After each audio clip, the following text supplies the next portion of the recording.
Ancient men, so. All right, I'm testing the audio. Okay, we'll need more participants, but sure. There's Ned. He's got lots of layers. We're doing it in sweat. Ready to stay dry and stay warm. That's it. Well, because we talked about how there hasn't been any heat in this for weeks. Because I know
because I can't see them on the Yes. screen.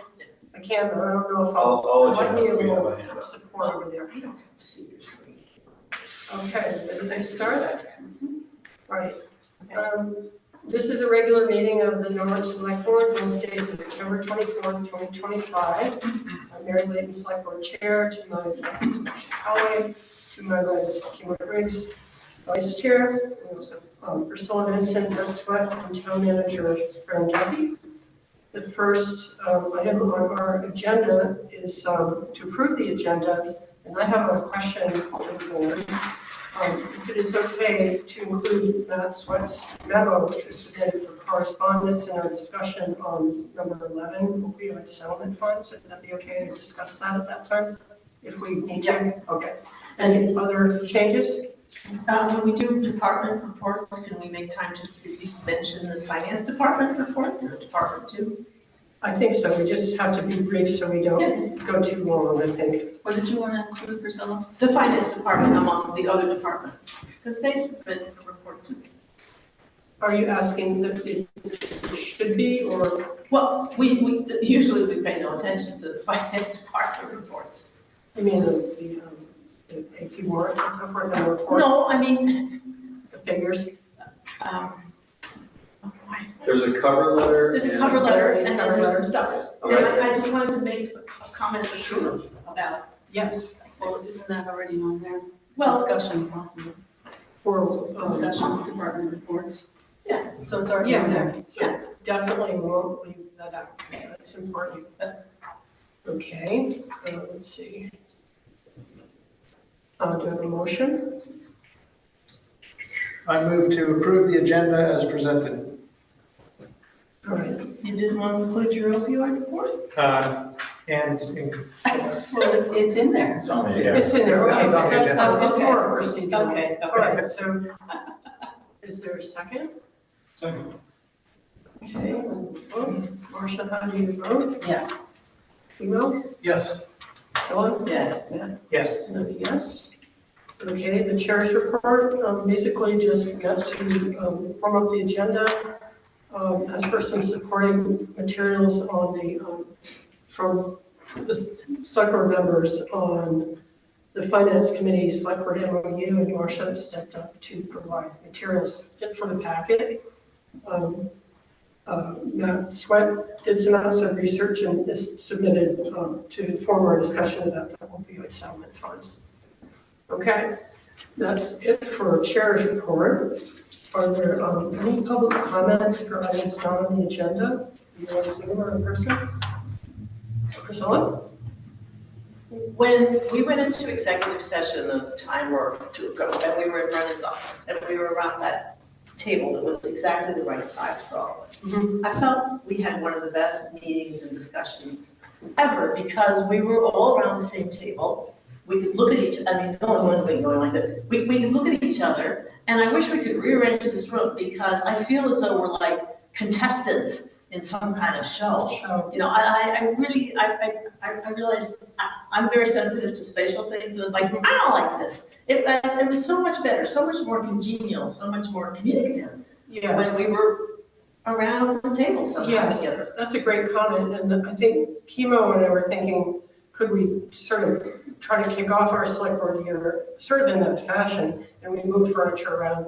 And I think the difficulty is we also, it's not just us and Brennan, we have our public and our, table where people come up. Yeah. It's just the geometry, we're sort of forced into a different kind of geometry that might feel like, a game show or, Well, if we had swivel chairs, anybody whose back seems to be could just.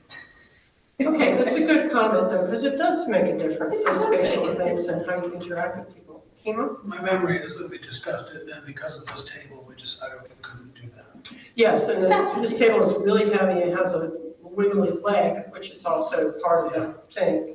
But I think it was also where the screen is and, That could go. okay, well, maybe, and this, who knows, we're gonna renovate Tracy Hall, maybe there'll be a vision for a more friendly setup in our, as we move forward with Tracy Hall. Okay, let's see, and are there any people on Zoom that need to speak right now? Because I can't quite see. Any hands up?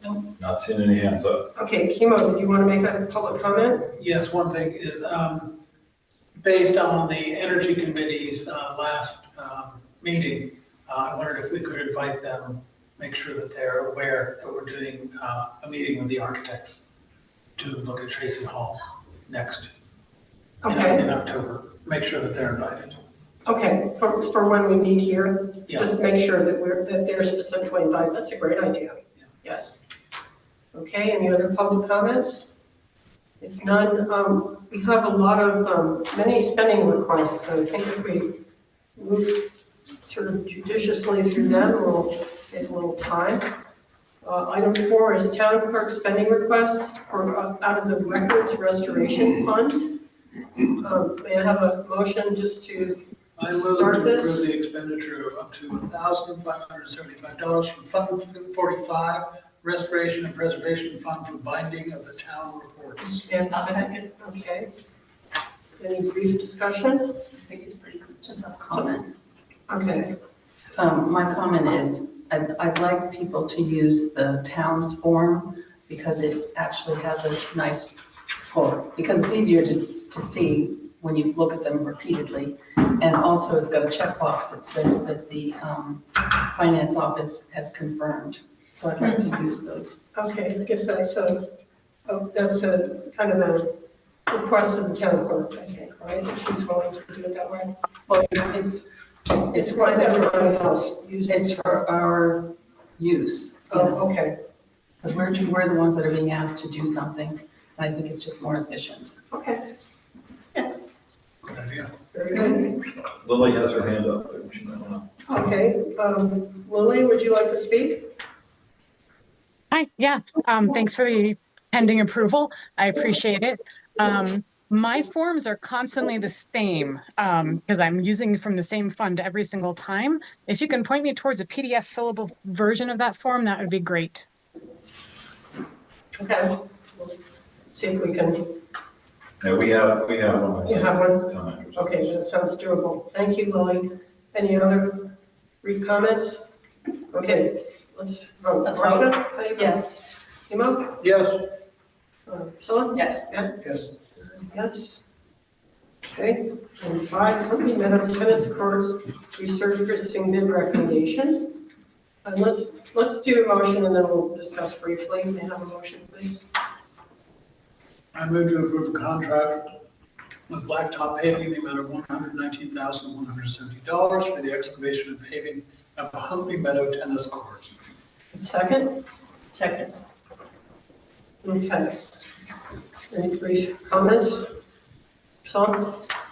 I was a little puzzled why Vermont recreational wasn't considered more attractive. Was it cost? Well, they were cheaper. Much cheaper. Oh, I see.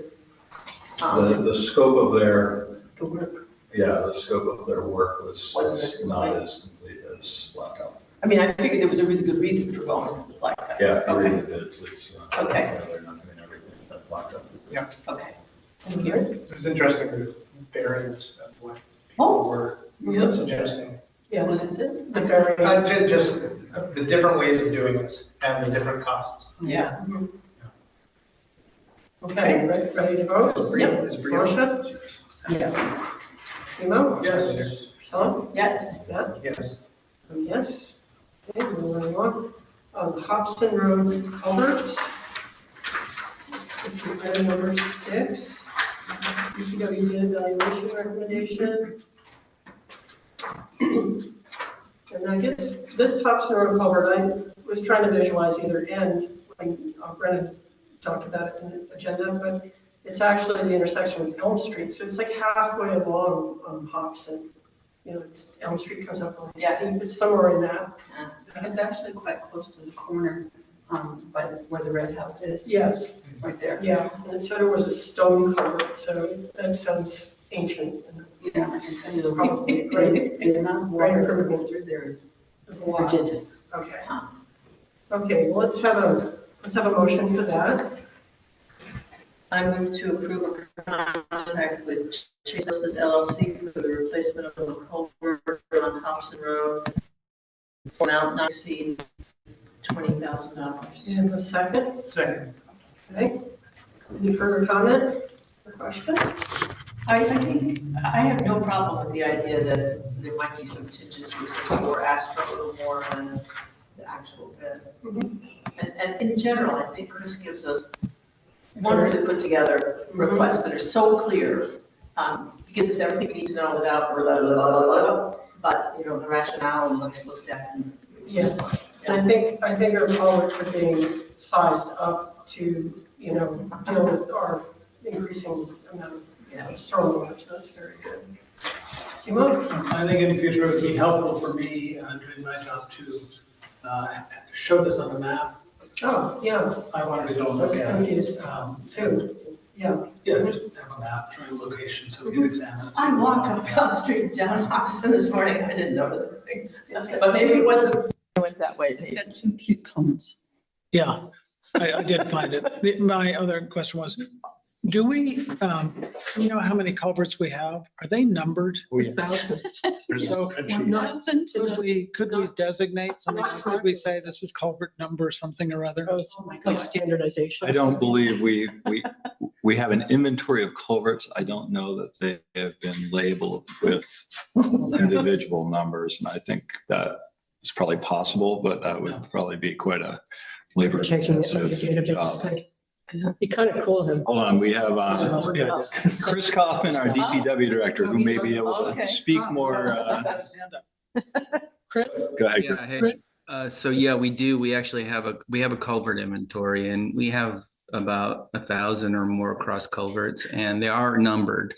I can put a number. The numbers are sequential based from one road to another road, and so that number, it won't go from 1 to 1,000 or so. It'll actually just go from 1 to whatever in that section of the road. So I can refer to that as the Hopson Road, like culvert 6 or 7 or whatever it is. But I can do that.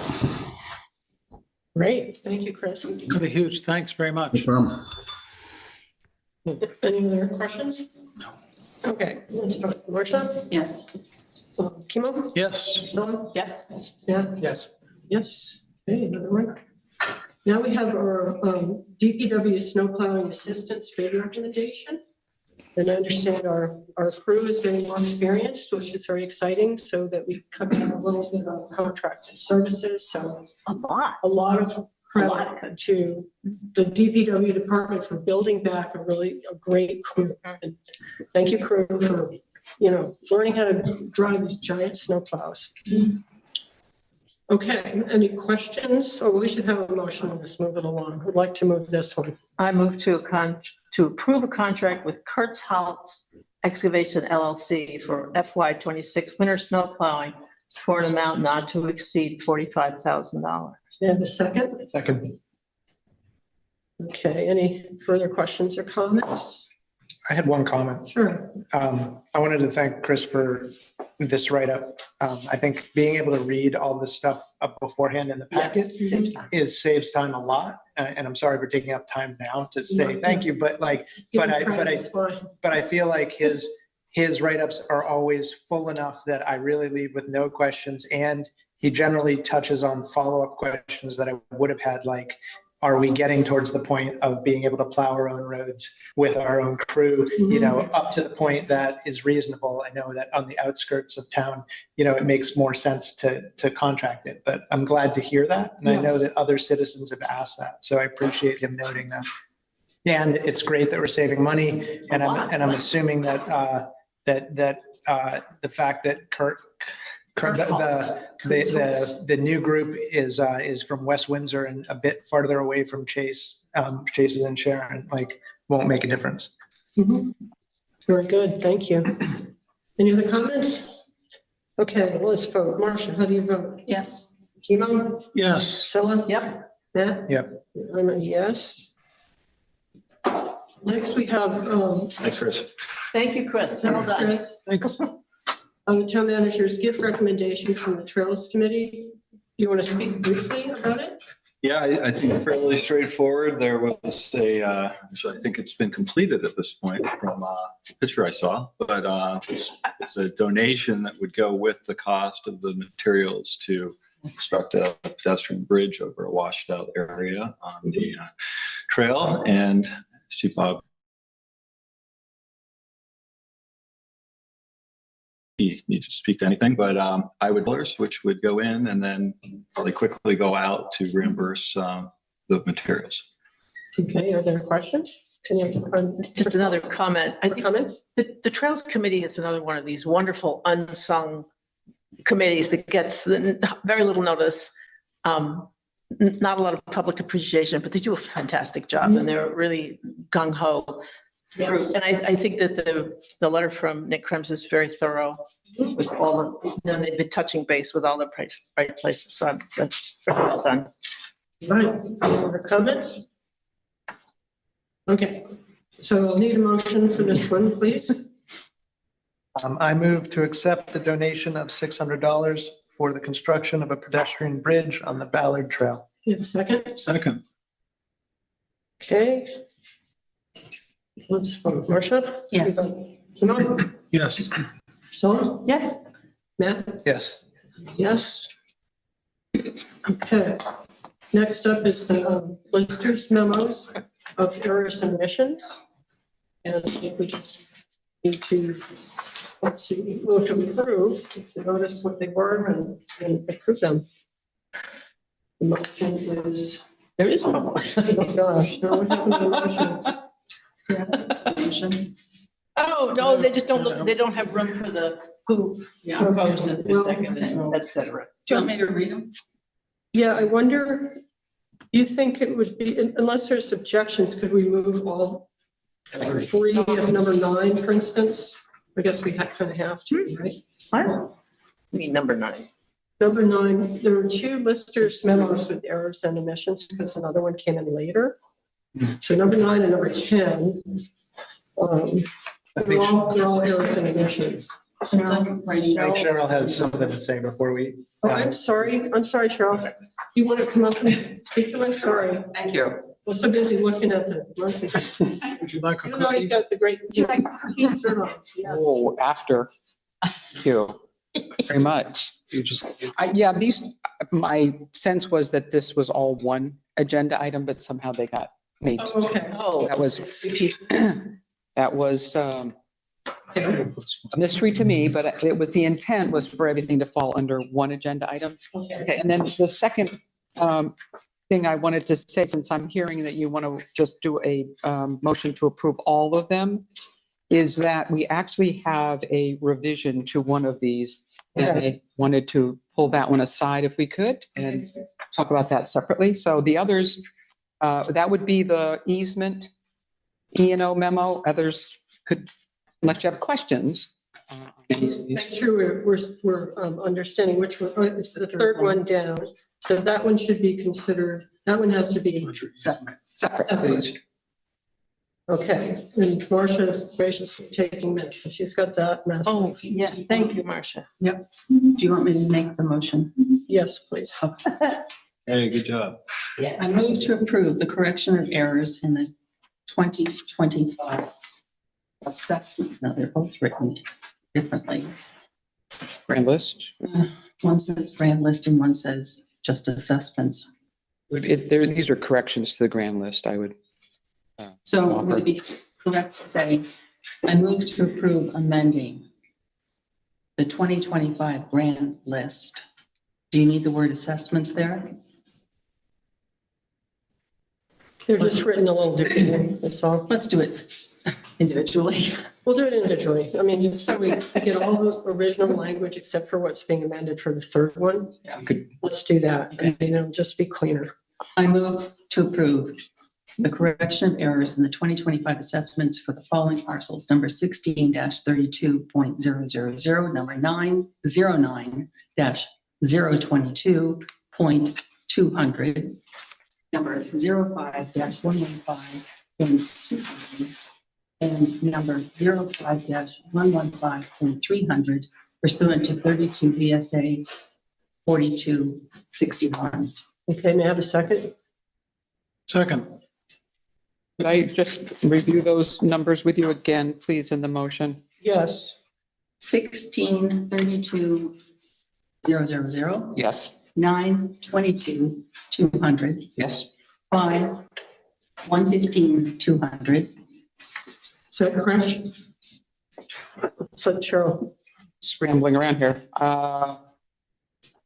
Looking for that one. I'm sorry. I don't see- Did I miss one of my memos?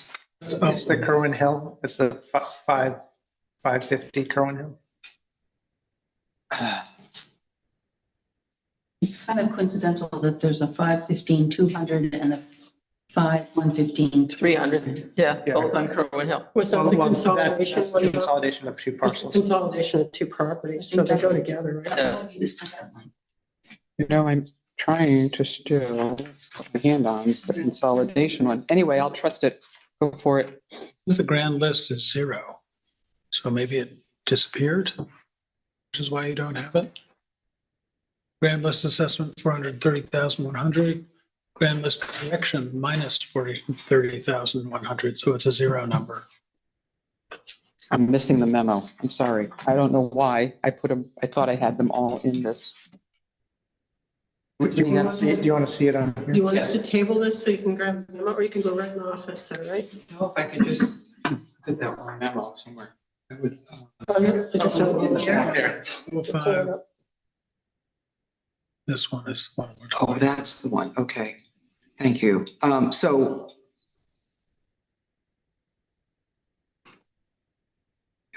It looks like it's being taken off the grand list. So it's coming off of a card and getting added to this one. But for a very different amount. Yeah, they're different amounts. That is correct. Sorry, I was wondering. Yes, because there were two cards on this parcel, each getting an assessment.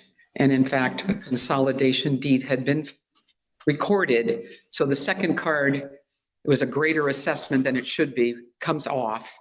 And the remaining acres go to the first card and get added as excess acres. And so that is correct. Proper assessment. Then gets a lower and proper assessment for the consolidation. Thank you. Sorry. And do all those numbers, like the second number also, all these numbers are clear to you, Cheryl? There's Yes. the parcel numbers, okay. It sounds like we. Okay, so that's okay.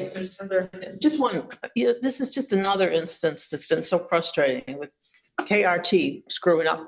Well, Well, that's water over the dam, I think. I know, but it causes extra and work. then you had, Marcia, in the motion, you had 10-013. Can we hear it again? No, No, Oh, no, 05, 115, 300. we So don't, those were those two, but then there were the veterans. not, No, no, we have No, we haven't multiple, do you have a copy? We haven't gotten to the disabled veterans. we yet. haven't got Don't. veterans yet. So that might help you. So the way this was broken down Okay. was multiple memos, We're right multiple, here. But this multiple is the one we're parcels. talking about right now. And then they were broken down into errors and omissions. And then the second agenda item was for disabled veteran tax exemptions. So that's its own separate piece that we can handle on the next agenda item. For 10, yep. Okay, so that makes it a little clearer to me. So these two are there, then the two that I don't have are there. And then the 14, I'm asking you to hold off on. So now I see where you're at. That's the third. The one. That's your top road. third Okay. one, item 9. 14-025, that one. So right now, we're just dealing with the first. The first one has About 9. three parcels. And we have a motion and a second. Thank you for going over that. We're calling this 9A. If it's helpful, you can keep that because I have it on my computer. Okay. I know, Thank you. funky, but as long as we are really careful to identify these parcels and you know, the motions nicely, I think would be good. So those are in your first motion, and we were going to exclude the 14,025 from that one. That's the, That hasn't come up as a motion. yeah, okay. Oh, I thought we were doing these paragraph by paragraph. Am I wrong? No. Sentence by sentence. Well, okay, so the first one had 4 sets of numbers. Right. Okay. Yeah. That's right. And we've moved it and seconded it. Are you ready to vote, everybody? Yes. Okay. Marcia? Yes. Chemo? Yes. Priscilla? Yes. Matt? Yes. And Ani, yes. That one's done. Now we'll move down to the next one. Can I do this one? Sure. There's 2, this may be correct, but the numbers are exactly the same. So it says, I move Yes. to approve amending the 2025 grand list to correct errors in ownership for the following parcels. Number 20-031.100 and number 20-031.100. So the numbers match which one? Yes, that's correct, because in this case, the transaction to sell this to from the buyer to the seller, the buyer's name did not get correctly added in, so the information was still going to the seller. So it's the same parcel, same parcel. It's just the name didn't get changed. The owner's name. Okay. It's an ownership name change. Or just because it hasn't. So the rest of the motion is pursuant to 32 VSA section 4260. Thank you. Second. Oops. Oh. I'm sorry. Huh? Did you made the motion? I was seconding it. Okay. I just, It doesn't matter. yeah, that's good. I just want to be clear who's doing what. Now, do you want to correct the third one, Cheryl? Is there? Can we vote on? Oh, I'm sorry, I'm getting mixed up here. Okay. Marcia, how do you vote? Yes. Chemo? Yes. Priscilla? Yes. Matt? Yes. And I'm a yes. Now we're on to the circle. Okay, so now I understand the agenda better. In the next one, we are making a revision to our correction. And I have a new memo I can pass out if the board would like a copy of it. Essentially, this is revising our request from the reallocation of an easement reduction to not having a reduction at all. And this is the memo now. There's 2 here. So are the numbers the same, but the situation is more clearly expressed in the memo? Is that how This would be a revised memo to what you had in the packet. Okay. And essentially stating to the board that after we submitted that E&O, we've done more work on looking at this because it's an important change. And just letting you know that from further review and work, we cannot substantiate the reduction easement amount at all. And we don't have any basis for it in the system. And KRT applied this 70% reduction without any information to the listers or the property owner. And we, just cannot agree with that being placed on the land. So it's inconsistent with the rest of the grand list in the fact that other properties with like easements have not been given a reduction. So based on our responsibility to maintain assessment equity in the grand list, our request is instead to remove the 70% reduction. Does this fall outside of the normal grievance process, like this decision was made? I mean, I don't know if the property owners, if they wanted to grieve this, could They'll they? have the chance to grieve. Okay. They will. That's good. The same process. Yes, they will. Just And had to make it a little later than. Yes. all of these will have that That, window, and we're going to combine them into a new set of change of assessment letters and grievance period and Yeah. and the process. They're all deserving that process. So procedurally, do they know this is happening? Not in every case. No, these people. This particular one we just spoke of, they have not. No, there's been, no, This is happening. no, neither do any of the other ones. other ones. It depends on how we came across the error as to whether somebody knows or not. Mhm. But In this case, no. Follow up, how will they know? How will they know? They'll receive a change of assessment notification once we're done tonight. They would receive, going back to the beginning process of sending them a change of assessment letter. They'll have 14 days to file a grievance.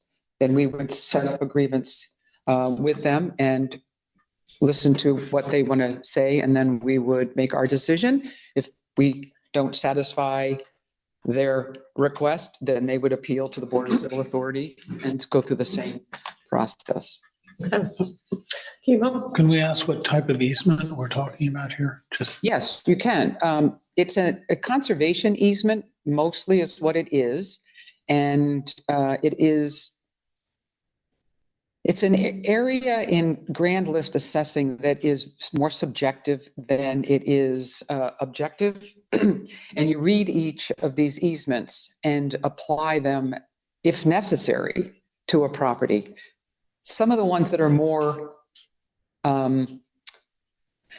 affect a fair market value are ones like utility easements or public right-of-way easements, things that a next buyer might second guess whether they want to buy that with that property, with that type of an easement.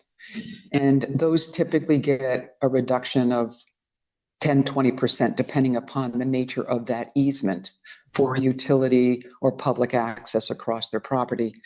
What we haven't found is any fair market value impact on a conservation easement. In fact, the parcels that have them tend to stay strong in the sales market.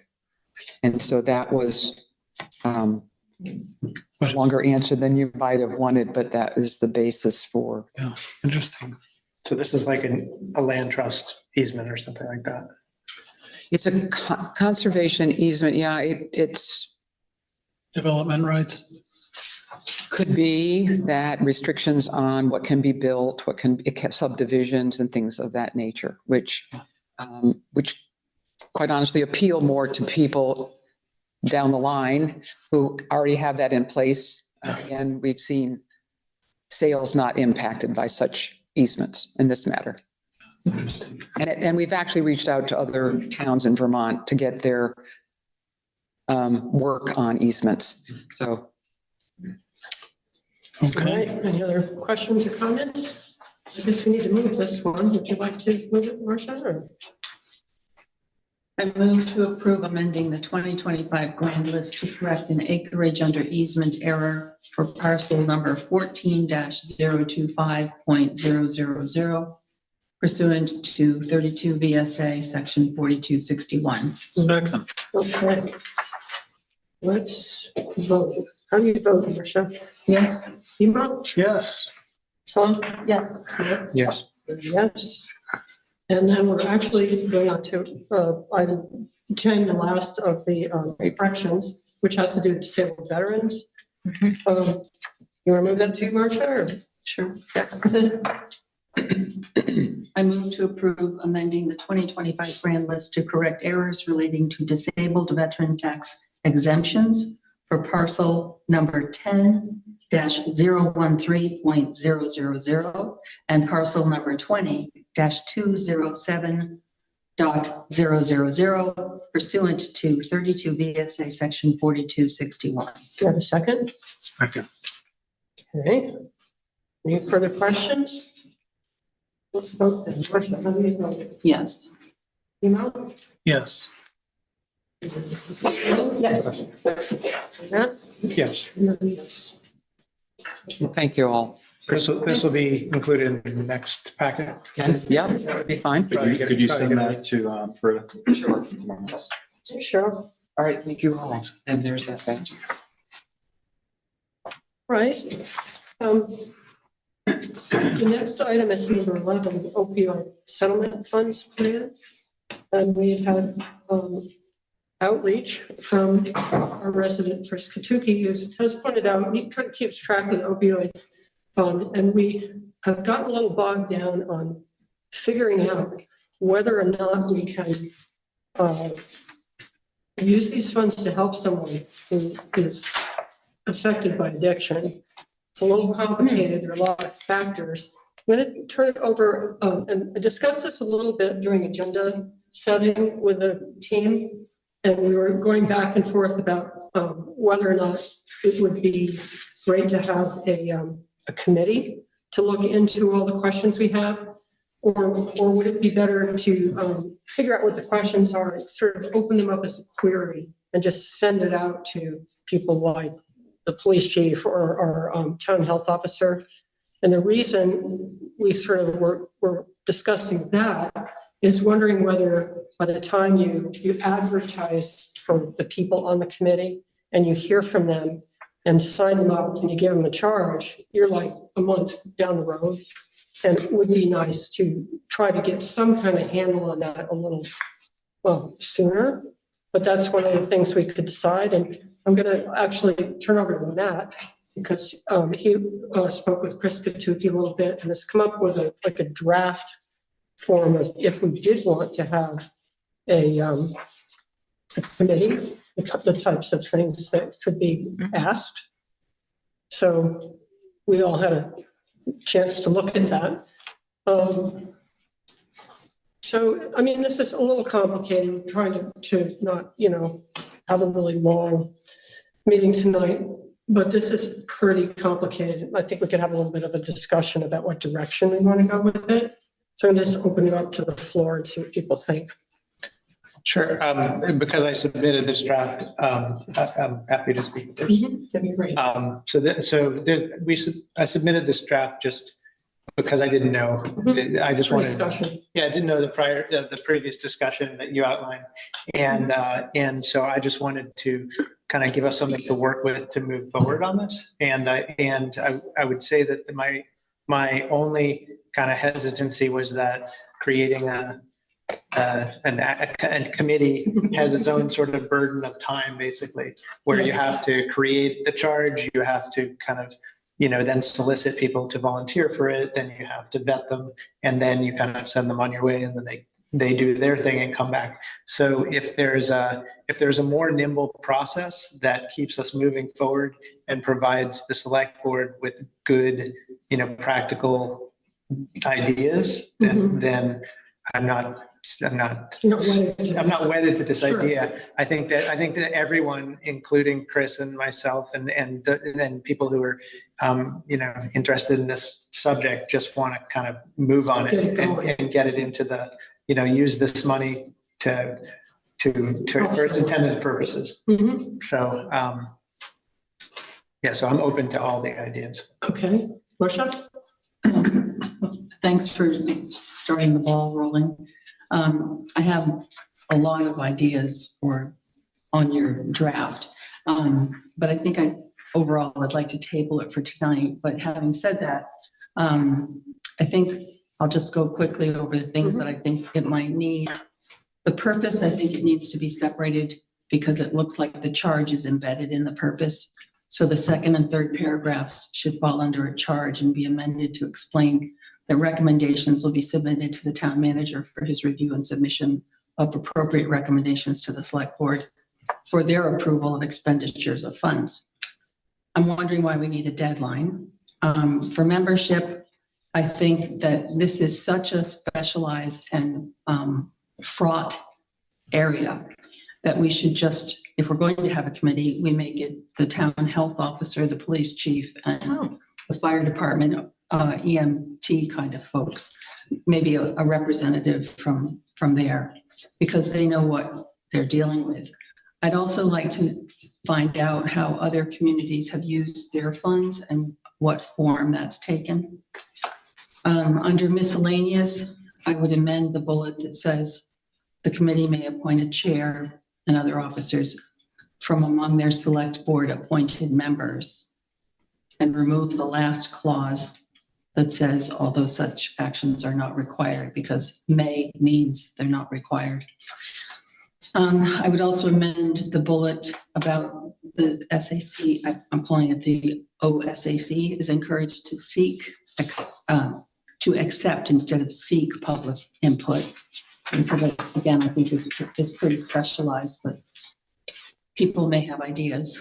And also add a bullet that the SAC shall review and abide by the requirements of committees which are found in the Select Board handbook.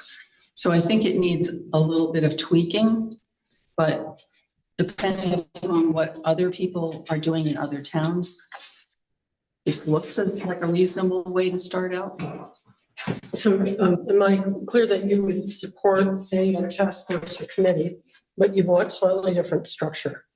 Or some amendments to how it's set up? Some amendments to how it's set up. And I think that rather than looking for lay people, we should have people who are dealing with the problem and just take advantage of their expertise. I mean, we don't talk to the health officer.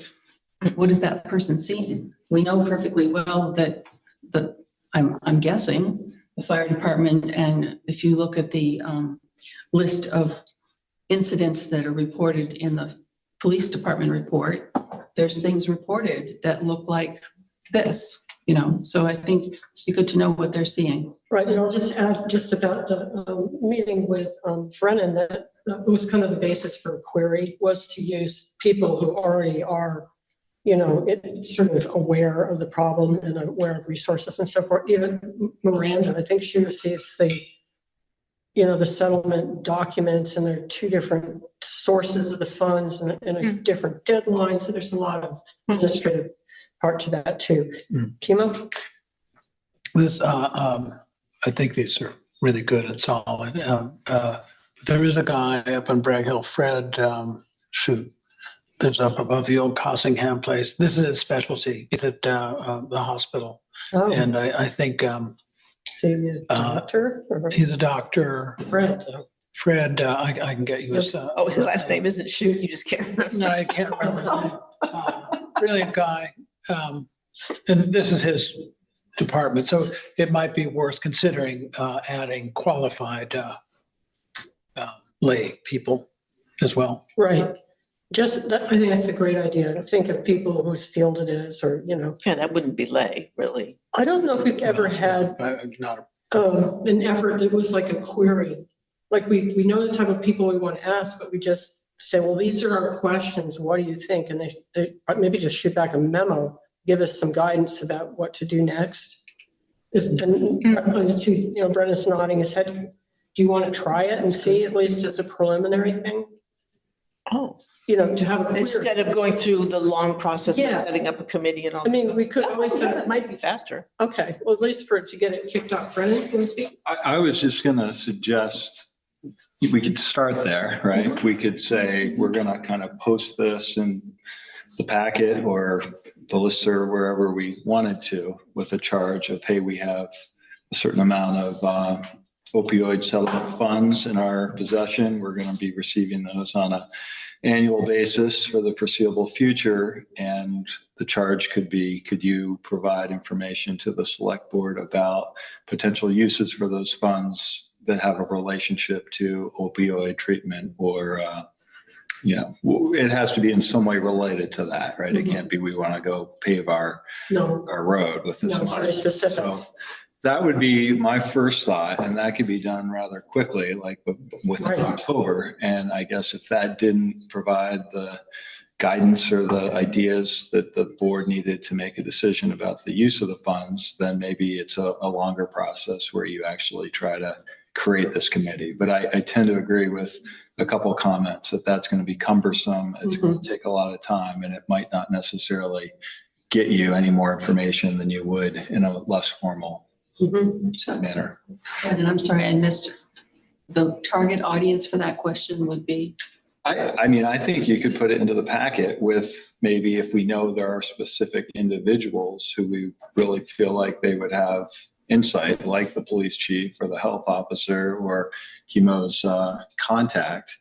Community nurse, you know, just Community think nurse. of it. We could come up with a short list where we made sure that they knew we were asking for an opinion if they had one. But then other people could maybe have an opinion as well that we might want to. And I would suggest having them create a memo, because that's the simplest way to get that information, you know, firsthand back to the board. So target those people with the question, also put it in the packet. As With the memo. general, There might be some have thoughts. people we don't know about who might Yeah, so could we, respond to. Could we then also, if can we give, like when I was discussing this with Chris, I had a short list of people that I would turn to, including our EMS sort of head of service, used to work in a recovery, place in Westland. And could we give you those names and you could reach out to those people and just explain what's going on and encourage them to give feedback? Or Yeah, I mean, I could create a little cover, like a paragraph that just says, this is what this is why we're asking this question. You've been selected as a person who might have some insight. Would you like to provide? I need contact information, as well. It's okay. Not just a name, but I need to have like an email address. Okay. And then that overview could also be sent out on the listserv and on the town world email list. Yeah. To query people. You could get posted on the website. I mean, there's a couple ways we could broadcast that. And so how do you envision once we get answers back? Mhm. Then what do we do with that? Maybe see what they are first. Yeah, I guess I would think we would have an agenda item and maybe those go into a packet so everybody gets to see what's been sent in. And then the board would have to say, I like this idea, let's explore that more. I guess you'd have to weed through maybe multiple different ideas to come up with the one that the majority of the board feels is the best, the one with the most opportunity to do it. That was, the purpose of the fund. Are we thinking that maybe our experts would also know Vermont, New Hampshire, because there might be some treatment centers in New Hampshire. Are we allowed, if we receive the funds in Vermont, to donate to New Hampshire? Maybe they'd know. I don't see a cross state border prohibition, but I think It'd be good to look into it. there's probably Expertise, they might. Yeah, I'll just mention, in talking with Matt Romeo, the police chief, there is an entity called Healthcare and Rehab Services. I don't know if folks are familiar with that. They are located regionally, I think Springfield, and they have an office in Hartford. And according to Chief, that is who they contact if they have an issue in Norwich with somebody that might be having a substance use disorder or a medical event. And so that is somebody nearby that, I won't say that's the only option, but that is an option that serves Norwich, deals with this subject, and would probably be thrilled to have some additional funding put into their budgets. Mm-hmm. Would be just one thing, be interested if there's a person who, or an agency that also deals with the homeless, who some of whom have addiction issues, just because if they're sort of invisible, if you know what I mean, if there's outreach in that direction, I'd be interested in that. It could be, yeah. Yeah, the opioid terminology is, that seems like it's specific to opioid addiction, but I don't know if this funding couldn't be used for any kind of substance abuse. That's true, but there might be someone with opioid addiction who's also homeless who'd not get noticed to get treatment. So it's an outreach question. Marcia, did you have something? Yeah, I was just thinking, I'd be interested in hearing from the chief how many times he's had to access that service in Springfield. If it's significant, maybe is it okay to just give them the $28,000? Yeah, I think it would be. I mean, that would be like, if we didn't have any other ideas, that would probably be my suggestion at this point coming from him. But I think it does make sense to query the community and other people that deal with this and try to get, other thoughts as well. We're going to have recurring monies too. So it's not like this is going to be a one-shot deal. We're going to have, these settlement funds coming into the town for a number of years. So we are.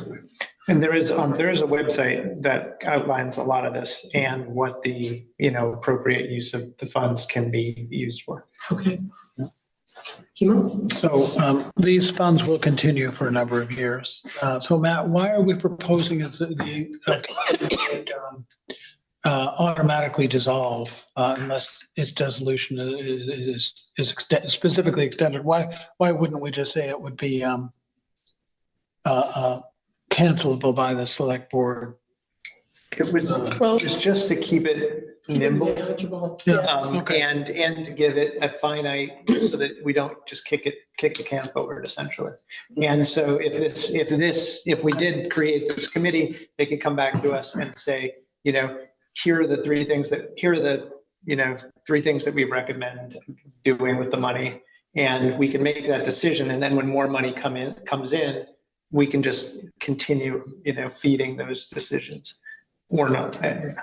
And sometimes we have committees that just sort of languish, I think I was on the childcare committee, which sunsetted, and I think it was a really good thing that it did. Good. Because we came to strong conclusions, but that's like, we didn't need to go any further, and the report's still there and stuff. Marcia? Yeah, and I think it's a good idea to have it sunset because if nothing else, it forces us to look at the issues again and say, was this working or wasn't it? Do we need to tweak it? You can always renew it. But that, I think what Matt had written there was assuming a committee, like a formal Yes. committee was created. And I Yes. think where maybe we're headed is we might not take that road. We might Mhm. try to do this a little less formally and a little more quickly. Okay. Oh, I'm sorry. Pam Smith on the. Pam Smith, would you like to speak? Yes, thank you. This money, the 28,000 that Matt has in his memo, has come to the town over several years. This is not a one-year appropriation. And we did discuss this last year about this time and talked about possibility of setting up a reserve fund or a special fund to handle these dollars. And I think that's, if this is an ongoing appropriation, then it should be something that is put into a special fund. Otherwise, you're taking money out of this year's budget that didn't come in this year. You should be taking the money out of the surplus because it's been carried over year after year. And it's something that should go before the voters to set up a reserve fund. That's what we discussed last year, but then we decided to hold off on that. The other point I would like to make is that there was an article on the warrant last year about having persons who did not live in Norwich serve on Norwich committees, and that was firmly rejected by the voters.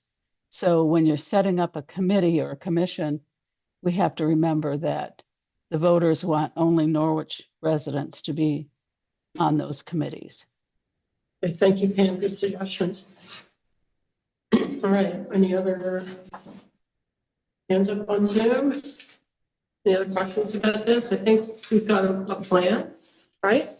So just to confirm that, Right. so I'm going to maybe craft a paragraph soliciting input from either specific folks that we're going to reach out to or the general public. Maybe it'll have to be two slightly modified paragraphs, and then we would send that out. And when would we like responses back? By the second meeting in October or by the next meeting? That wouldn't give people a whole lot of time, probably. But I wonder how extensive the replies would be. Would they just fire a memo back saying these are the general parameters, in which case maybe it would be reasonable to ask for the next meeting.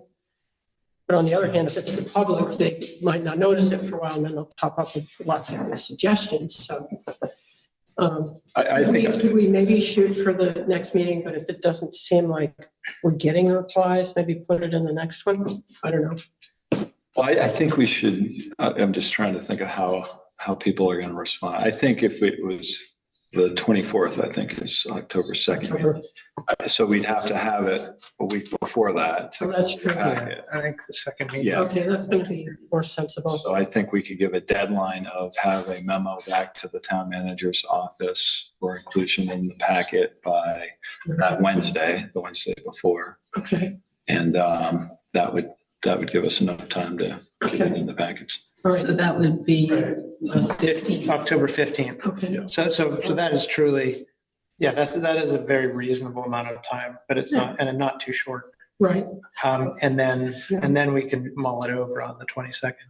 Okay, chemo as a, I just lost track of what we're talking about. we're talking about the logistics of sending out a query message Yes, of when, of how, Brennan's, he's just reiterating, Brennan's gonna craft it and send it to specific people. yes, okay, And then our response time is gonna be by October 15th, yes. so that we can Okay. put it in the packet for the October 24th meeting. So these are the sort of little gymnastics we go through Yeah. to set up an agenda. It's like, backing up enough to Yeah. figure when it has to be submitted, but giving people enough time to respond and so forth. So So you're going it's to, logistical kind of stuff. Yeah, so- just for the notes clarification, you're sending it to specific people. Well, I need to know who those would be. Who we would like to Well, do. I think we already picked 3 or 4 there, right? So we had the police chief. We had the fire chief, Town health officer, the health officer. maybe community nurse. Matt's head of EMS. Yeah, yeah. And I had spoken to the fire chief. He was good delegating that to the head of EMS, Head of EMS. just because of the depth of experience that the head of EMS had. All right, community nurse, I think was, Yes, please. all right. And then chemo, you had some, Fred Amell, Amell, lives on Bragg Hill Road. can you send me some kind of an email address somehow? Sure how I'm I'll gonna, try to find it. But, You're yeah, probably on the phone, so. yeah, And then for oh, the notice to other people, Mhm. which I don't really know is necessary, but if you're not, well, if it's not, if we just want to pick a small group, that's fine too. It's easier. The only other thought would be that we would just publish this, I guess, on the listserv and on the website would be our 2 other ways to do that. I have a phone number. Okay. You can just email them to me. I don't think he wants us Okay. written out on the public meeting, maybe. I mean, Good idea. I think we need to get our hands around this and that this is a good group of people. Keep it simple at first, and you Yeah. can always expand later. Well, people can also read about this and listen to the, Chime in, sure. say, I'd like to give my comment. So, all right, so police chief, health officer, head of the Norwich EMS, who is that? Matt Herbert. I'll give you the contact. Community nurse and Fred, And Amell, no, Amell. Amell. please, Okay. Okay, so that's 1, 2, that's only 5. That's manageable. Very good. All right. no motions required. No, it's just a directed to town manager. People trust my authorship here. No, you guys want to see it or do we all go? Okay. No, right? If we have other people that come to mind, we can send them along to you. I think the board should decide if that's how you want to do it. That, I'd be okay, just leave that informal, like if you think of someone. Yeah. Okay, but don't do it in a week after Brett. No, I was thinking that Brennan's memo. that you'd probably do your memo this week and get sent out, yeah. Monday or. Well, I'll Either probably earlier, go out maybe. this week. Okay, Yeah, great. I think I can craft that pretty quickly. So, Okay, so we have an informal motion on that, I don't think, right? We'll just do this, just do it. Okay. All right, the next item is the purchasing policy or first read. And this policy is always very interesting. And Brennan and Barry and I were kind of considering revisions just to get ready for an agenda item like in August with the original one with some changes. And then this one showed up almost like the day of the meeting. And everybody went, wow. So this is the current VLCT model procurement policy, which is a little more formal and has a lot more technical language and may apply to sort of larger municipalities and ours. In fact, Brendan, could you maybe say a little bit more about the yeah, differences? that was good background. So yeah, as we were kind of preparing to make some fairly minor edits, which really those edits were trying to increase some of the spending limits that we had that were set back in 2019 to kind of keep up with costs of materials and doing business in 2025. So that was like, what I put in there was a 20% increase on those. So basically 20% more than what we had in our original purchasing policy. But as you can see by kind of comparing our existing policy with the model from VLCT, it's quite a different document. Like there's no real way to even track change it because it's kind of like our personnel policy. It's just greatly different.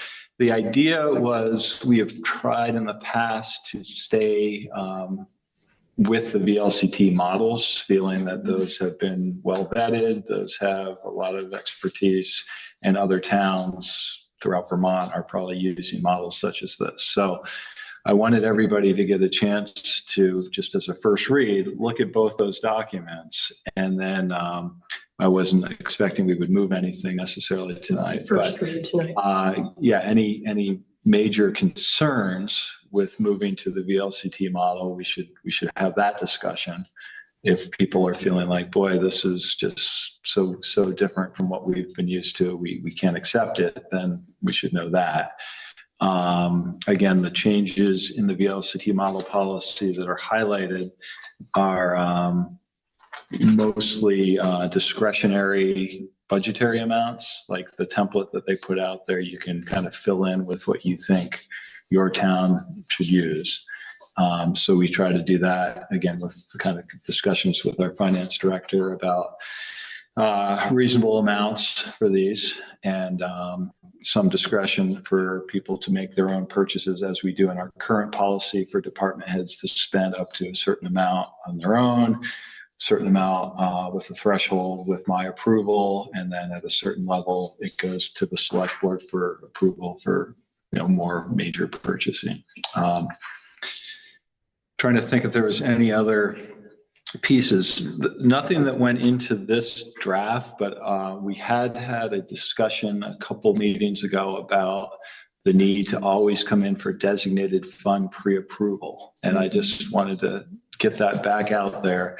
It's not necessarily burdensome other than the time delay that it takes. And I think the one we had come in with was the fire chief had not ordered or not estimated everything he was going to need. So there was a couple $100 worth of equipment left for something that had already been approved. And we had to kind of wait a month. We had to get the approval of the board, and then we had to wait 2 weeks for it to go into the warrant. It was just kind of a cumbersome process there. So doesn't really make a huge difference to me, but I thought we should maybe talk about that. Like if there was a spending limit of $1,000 or $500 or some kind of lower monetary amount that the town manager could approve out of a designated fund, that might expedite things. And then ultimately the select board does approve all of those. Everything is approved for the warrant. So we are not shirking the responsibility. Again, I could go either way on it. It just seemed like it might make things a little quicker or smoother. So those are kind of two separate things. I guess maybe start with the bigger one. Like, do people have any thoughts about moving from what we're using currently to the VLCT model policy? Again, with some maybe further looking at the details of that in a future meeting. Okay, Marcia? I have a few things, but no, I think that this VLCT policy is a good way to go. It's much cleaner, I think, and I think that there's something to be said in terms of liability for sticking with what is recommended by they're not state, but they are an organization of villages and towns, and I think that that's a good thing to sort of follow. So yes, I would go with that. I guess 3 things that I picked up on just quickly. Under the definitions on page 58, I think that we should probably mention under conflicts of interest, the state statute that's been approved is broader than this and uses the reasonably prudent person standard. So I would like to see us incorporate that in this definition by just saying something like, or otherwise has the appearance of a conflict of interest as prescribed by 24 VSA 1992. On page, I also picked up on what you were saying, Brennan, about the types of funds. I think on 58 with the definitions and on page 60 for the procurement categories and requirements, I'm just wondering if we need to spell out in either of those the distinction between the designated funds and the reserve funds. And where would that be? Where would that be placed? Well, On 58, it could page go in, 1, actually. it could go under definitions, or it could procurement categories. Okay. Because we've wasted a lot of time over the years talking about what the select board needs to approve, and the VLC's distinction in their lovely document called Reserve Funds 101 says, don't confuse reserve funds with dedicated or designated funds. A dedicated or designated fund is money that is set aside by the select board in the budget for some specific purpose, but without any legal basis or strings attached. Unlike a reserve fund, the select board may spend dedicated or designated funds for another purpose if the need or desire arises within limits of their existing discretionary budget authority. So I think, Can you slow down for a minute? yeah, So what do we have? Reserve funds, right? we have both. If you have like your budget, we have designated in our budget that we're going to spend money for X, Y, or Z. And so I think when you're talking about the procurement categories and how much can be approved, I think it should be clear that they are from the budget. Right. Whereas the reserve funds, I think we're always going to have to approve those. The select board is. Whether it's large or small, right? Well, that was my point, is you are ultimately going to approve them because you're going to approve a warrant where those funds are expended. Yeah. And then the question of, do you have to do that prior to procurement is the question, right? So normally in our current situation, anything that comes out of a designated fund has to come to the board through the process with the one-page template that we use. The board approves it prior to moving forward with an expenditure for any amount of money, $20 to $200,000, right? So I almost feel like let's just continue the way we're doing here. I don't want to with that. Okay. I was proposing that the town manager would have some authority to spend up to a discretionary amount, a small amount, to expedite the process. So we didn't have to, for $300, go through the paperwork and the month-long delay. But I completely agree with that. And I think that this is a very good schema. I'm just thinking that given past experience, we'll have people questioning every expenditure. But I think if we can obviate the need for some of those forms that we're using because it's already been approved. But anyway. It wouldn't have already been approved, I think is the question. Okay. My thought is to your thoughts and edits. So the other thing to think about here is, are we going to be true to, we're using the VLCT model policy if we modify this extensively? And is that necessary, I guess? Just something to think about. Like, because once we start to change things, we deviated a little bit. Yeah. My last point was on page 64. There's a typo. It should be 100,000. It says 100,000. The procurement by sealed bid. It's just a typo. Oh, yeah. So where is your typo? Page 64. 60. Sealed bid. It's with an aggregate It's total missing. value. And it should be a 1, shouldn't it, or not? 100,000. Should it be 100,001 or 100,000? Oh, I see. We're just missing a zero there. That's right. It should be 100,000, Yeah. like the others that are 100,001, Yeah, the other ones are 100,001. so that you can go up to 100,000. That's why it's like that, right? Well, because there are different thresholds. So if you're on that same page, the threshold is 12,001 up to 100,000. Okay. But down here in the procurement for sealed bid, there's nothing below that. So I think that was one of those discretionary, what is a reasonable number that you would want to do a sealed bid. Okay. And we picked 100,000. federally funded construction project is more than $2,000. I mean, that's. Federal restrictions are more stringent about how you. Where's that one, Chemo? Where's that one? Same, lower in that. Same paragraph. It seems Okay. like a very Yeah. low Yeah. number. It does seem A very box of pencils for federally funded. Yeah. So, okay, I didn't realize. Yeah.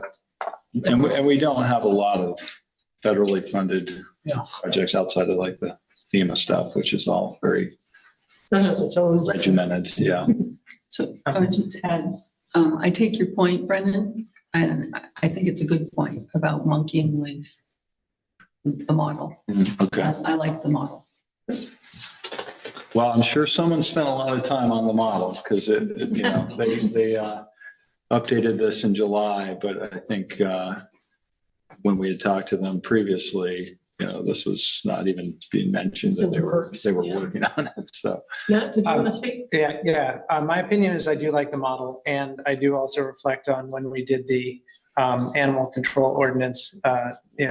Chief Romeo was saying, don't change things too much. Right. And so I agree with that.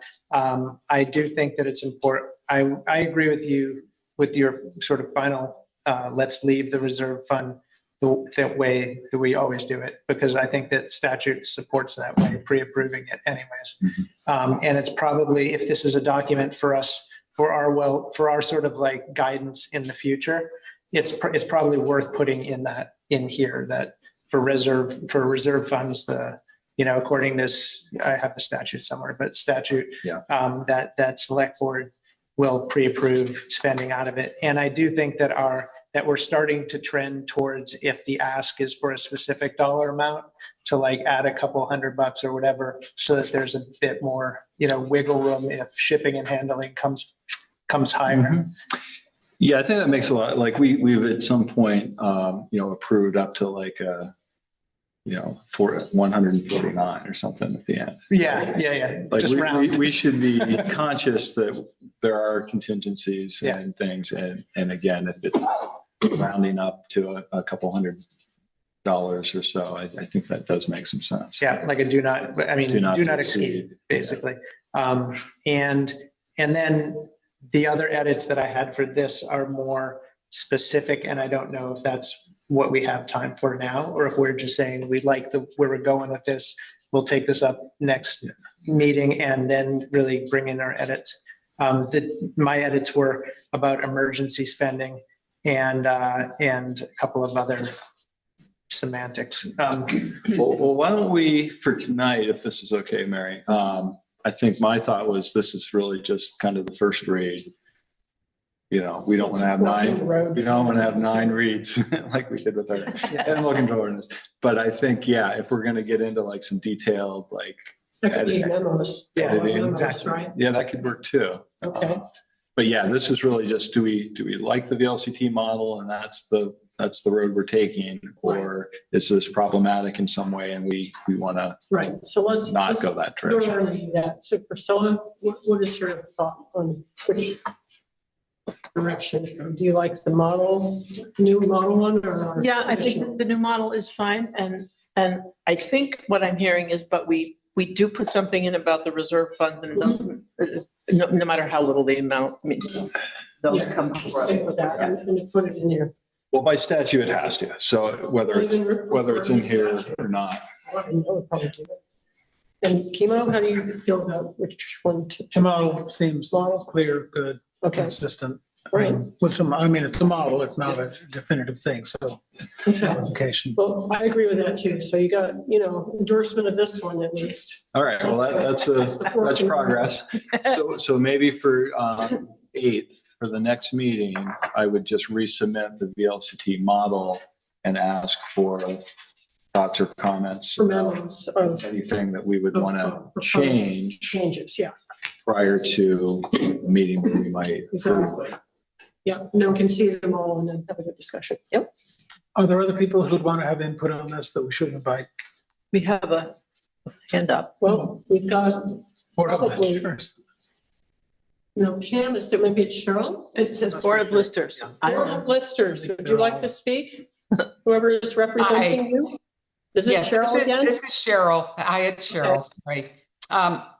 I do want to I agree with using the VLCT model. And a couple of thoughts from your discussion that I have are that if there is a reserve fund request, as Brennan mentioned, and there's an excess of $200, perhaps that just goes through the operating account and it's taken in during the fiscal year dollars. I mean, that isn't a lot of money, like Brennan is saying. So to go back and fiddle with another reserve fund request for that, maybe the best thing to do is just to take that into the current operating budget and pay the remainder amount off from that. The other comment I have is I haven't looked at the policies lately. Is there a separate reserve fund policy? Or do they typically embed it into this purchasing policy? Does anybody know that answer? So when I was looking into this, the VLCT does have a, I don't know what it'd be called, like an explanation and, definitions for reserves fund stuff. And then obviously in our previous purchasing, there was a paragraph in there that specifically talked about reserve funds. So that could be a subject of a memo. I was just pointing to that resource. Yeah. That we could have a paragraph via the VLCT addendum or however they have listed it. Well, if there's not a separate reserve fund policy that VLCT promotes, then I would support or agree with having that wording back into the town's purchasing policy. That's all. Thanks. Thank you, Cheryl. Yeah, in our existing policy, 4B, use of designated or special purpose funds. In all cases, approval of the select board is required for the use of any designated and special purpose funds related to any expenditure. And that's out of statute. So if that's not clear, that's... Well, it's always good to be, if you just even reference the statute, that would be enough, I think. Let me look through this again, because it might also mention that. It would seem strange that it wouldn't actually. So. Doesn't matter. It's weird. Huh, okay. Yeah, but it's easy to fix. Okay. Okay, we're good on They that, did I it think. quickly. They did it quickly. Yeah. Do you want Too much credit for doing it well. Yeah. We have over here, Brennan, Reserve Funds 101. You want to take a look? You can have it. Or have it? That's from the VLCT. Oh, Yeah, good gift. it's in that one.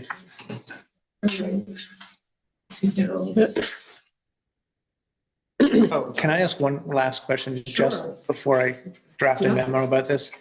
Did we come up with the, 12,001 and 100,000, like, okay. So in the template, those are blank.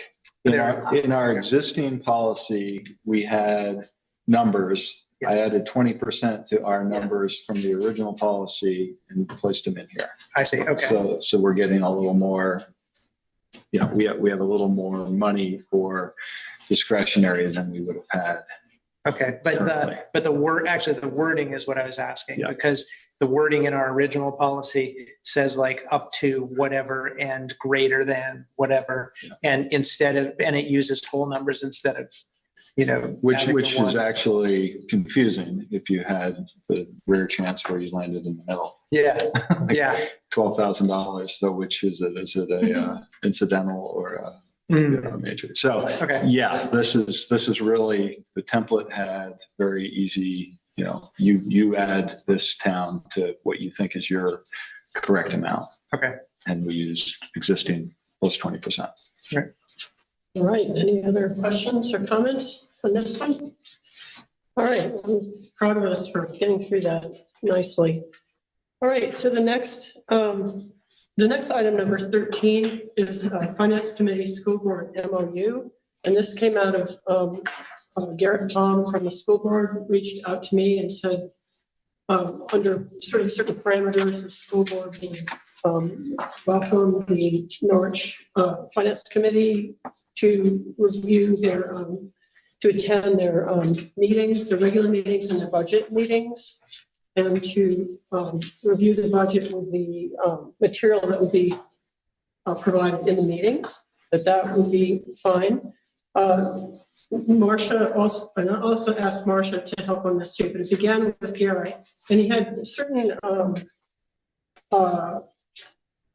suggestions, which are under 1, 2, and 3 in this, the actual MOU itself. That's coming from Garrett Palm. And the select board will amend the membership of the Norwich Finance Committee to specify 5 members as specified in the 2020 MOU. Marcia did a timeline of all the torturous path of the Norwich Finance Committee, starting with the authorization of the Dresden School District, to try to get some background on what happened, and also to try to enable this one to be successful, maybe starting with a smaller scope, and then, you know, expanding as we go. The school board, instead of mutually with the select board identifying candidates and then separately interviewing them and then deciding what the committee would be, that seemed very cumbersome. But the school board is willing to meet with Norwich Finance Committee members, just want to meet them and approve them. So that's part of the MOU. And approved Norwich Finance Committee members will be appointed to membership in the Dresden Finance Committee. So that will be set up. And then number 3 is the thing about the item about utilizing the same materials. We decided that this would be also an MOU that would sunset because we want to make sure it works. We want to refer back, see how it went with this budget cycle, see what might need to be changed if we wanted a different MOU, but to not have it kind of not work and kind of linger and have misunderstandings. So it does have a kind of a time frame. So it would be, I guess, from whenever we approve it, we could approve it tonight if we feel confident in it. But it would be limited to January 14th, 2026, which is like our last select board meeting before the budget has to be finalized. So it would be like, let's give them a chance to review the budget this time and see what happens. That's kind of the idea of it. I'm gonna, if you don't mind, Marcia, would you like to weigh in on how it's structured? I did ask the select board for a little bit of help with this because I'm not used to framing documents like this, although I think the terms of it are quite clear coming through from Garrett Palm. But there might be, for instance, why it's 5 members. Can you remember, can you explain that? I think that came out of a requirement of the Dresden committee, isn't it, Marcia? Rather than 6, which we have now. The 2002 Articles of Agreement of the between Hanover and Norwich about the Interstate School Compact, they set up this Dresden Finance Committee and said it would be made up of the Norwich and Hanover committees. And then at some point, the agreement that Norwich made with the Norwich Select Board and the Norwich School Board made was that there would be just 5 members of this committee. And that was satisfactory to the school board. And as you can see in 2018, there was a lot of, well, it's on this history. In 2018, there was a lot of concern that the school board be involved with those people that were being selected for that committee because they were going to be representing the town, which included the school board in the larger Dresden committee. So the number 5 basically comes from those earlier documents. And that's what seems to be satisfactory for Garrett Palm. Right. And it could be any 5 of the 6. Right. And they all could be approved for the finance committee, but for the Dresden one, it would be 5 of their choice. Yeah. So, I mean, there's nothing to say that if we want to use a finance committee to do projects as currently constructed in our charge, there's nothing that prevents this board from saying we'll have 6 members to do that. But there is another body, actually 2 bodies that are involved in what goes on with the school. Yeah. And so or with the school budget, and they want only 5 members, which I think is reasonable. So if they want to select 5 of our 6, then that's their prerogative. And it's our prerogative to say, but for our own purposes that have nothing to do with the school budget, we can use 6 if we want. Chemo, question? How many members does Hanover have? They also have 5? I didn't understand that. Hanover. They Hanover, contribute 5. Hanover. It used to be 7 and 7. Would it be Hanover or I Dresden? think Let's it see. was. Hold on. Let's see if it's in the history here. I don't think it's in history, but it might be in Last Garrett's. time I looked at this, there were 7 of each. And then we reduced ours to 6. There's a constitution here So, someplace. Yeah, Garrett sent me the Constitution. Yeah. We'd love to have it succeed, to be well organized, not so bureaucratic. I'm going to have to look for Garrett's memo again, because I didn't print the Constitution. Garrett's memo was something the rest of us haven't seen. No.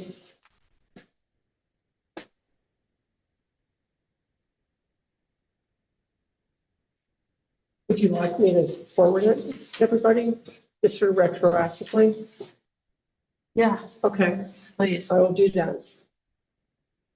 I mean, because this, I'm looking at this going, No, he didn't. Huh? He didn't forward the Constitution. Oh, yeah? I thought it found it is. someplace else. Mary? Oh, I'm sorry. Cheryl, go ahead. I just pulled the town report from 2002, having served on the Dresden and Norwich Finance Committees. And the Dresden Finance Committee is a compilation of 14 members, 7 from Hanover, 7 from Norwich. And that was the makeup of the finance committees back then. I haven't gone forward, but I'm looking right now, as I mentioned, in the 2003 Dresden Finance Committee report and the town Okay. report. Thanks, Cheryl. but- Actually, Whoops, I did find the Constitution here's the here. Constitution. The Hanover Finance Committee shall consist of 7 members whose names are on the checklist, voter checklist. And this is just talking about Hanover. So they had 7. So I have a Go question. ahead, Ned. So is it possible that the 7 that in the past were sent over were 5 from the finance committee? And then it references here a liaison from 1 select board member and 1 school board Oh, member. that might make And sense. would that That's get the up to 7. like the Yeah, that's equality the of 7. 7? Okay. That's right. No, we didn't write the liaison part into this. And I don't know if anyone here even would want to serve as liaison to that. That's a whole other question. So we left it out, trying to keep it simple. But are we sure that's what happened? We used to have 7 members of the finance committee. They And do they had talk 7 about, members of the finance committee. that's right. They did have those 2 extra members. The select board and the school board got to put a member on it. And that's how it got to, so it's 5 Norwich Finance Committee members appointed to it, and then a select board member was a liaison, and a school board member who was a liaison, and that would add up to So 7. they weren't voting members. They were just liaisons. Okay. Is Cheryl's hand still up? Oh, Because maybe she has more. Cheryl, do you have some more? Yeah, that is incorrect. The Oh, select incorrect. board, the select board member and the school board members were voting members of the Dresden Finance Committee.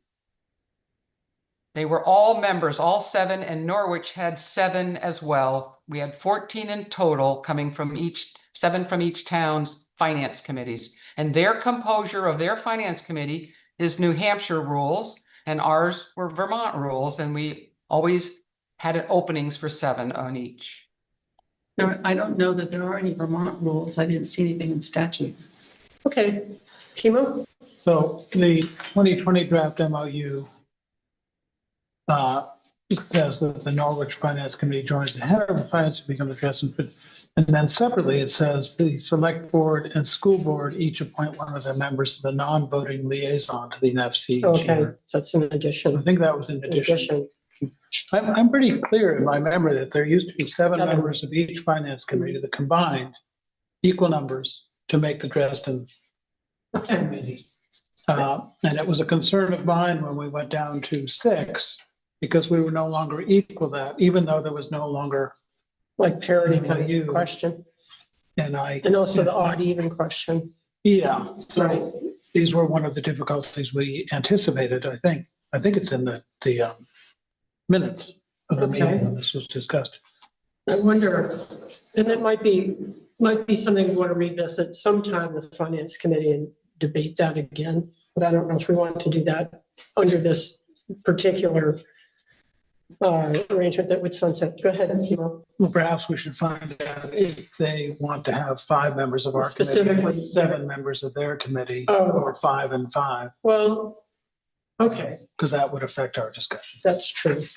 And I think it's worth just clarifying with Garrett that, He wanted clarification on the numbers, I think, right?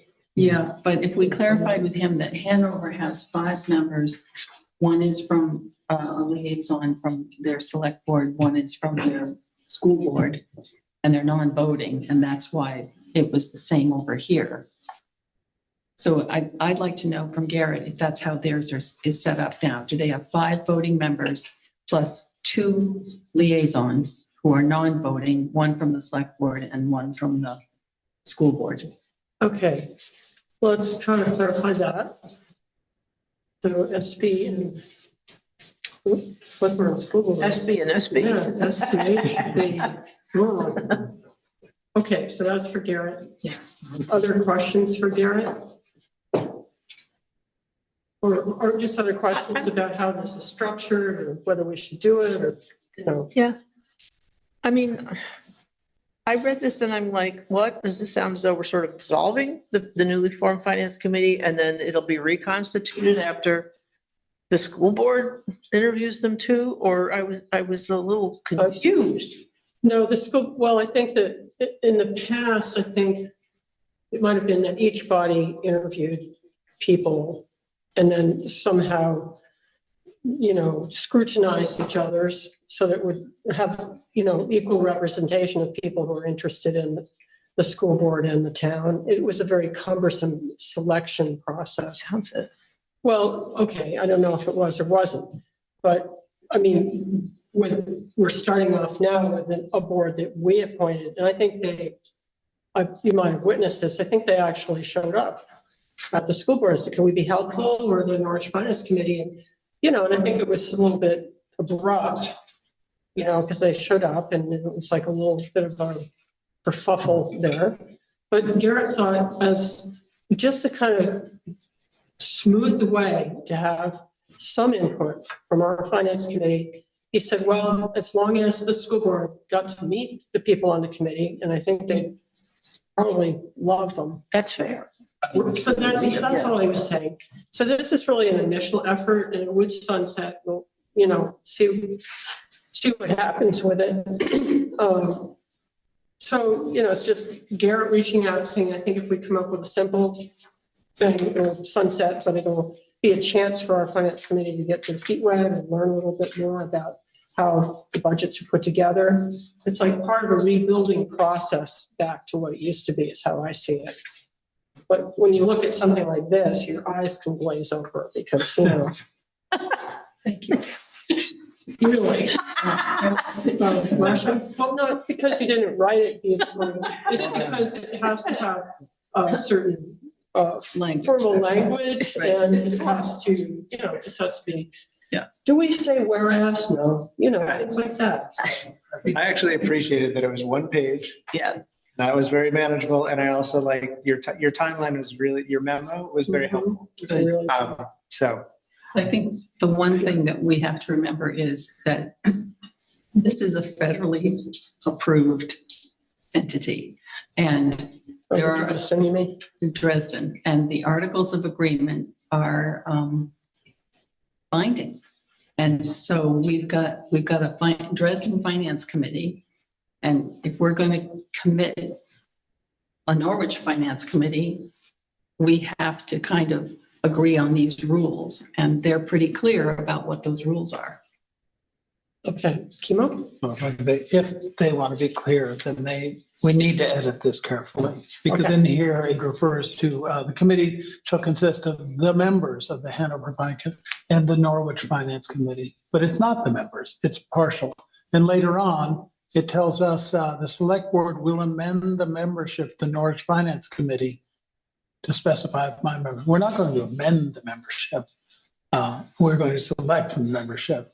So I think the words are important and it needs some editing, but I think the general idea is solid. Yes, And we should move that's a good point about amend. Well, I think that for the second paragraph, that's a quote, right? Yes. Yes. And so the Norwich Finance Committee has some sort of legal meaning. Yeah. We could call, if it was called, we could call the Norwich Finance Committee that we use for ourselves, the Norwich Duck Committee, Mhm. and it's a bigger group of the finance committee that is legally acknowledged under this agreement. So I think it's semantics that we're talking about. And I understand that you're saying that it's specific, but where we're talking about down here, that's part of the agreement that was very important to Garrett. He followed up with me and said, I just want to make sure that you understand. And I said, have a look at this memo, but they really want to have the opportunity to approve 5 members. So I think we're going to have to think about this in terms of there's a legal construct for Dresden Finance, which includes this Norwich Finance Committee. And that Norwich Finance Committee is going to have, for their purposes, 5 members. But I do think we have to clarify the 7 to see if we need to add liaisons from the school board and the select board. Or is it just 7? Because that was Kimo's point, I think. Well, and No, I don't think so because I saw it somewhere else here. Okay. It would be so helpful to have copies of this correspondence with Garrett, because I felt really blindsided by this. I'm going, what? Well, yeah, I'll send it, when I could find it now and send it. It won't, it'll sort of, it may clarify things for you, it may not. But you can't know that until you see it, so I'll send it. I think it's better to move forward and ask for clarification. Okay, He all right, says, but I still will send that, because Thank you. I know you wanted to see Yeah. that. he says, change the draft charge to specify exactly 5 members. Well, I think I liked Kimo's suggestion to say we'll select, since we've decided on 6, right?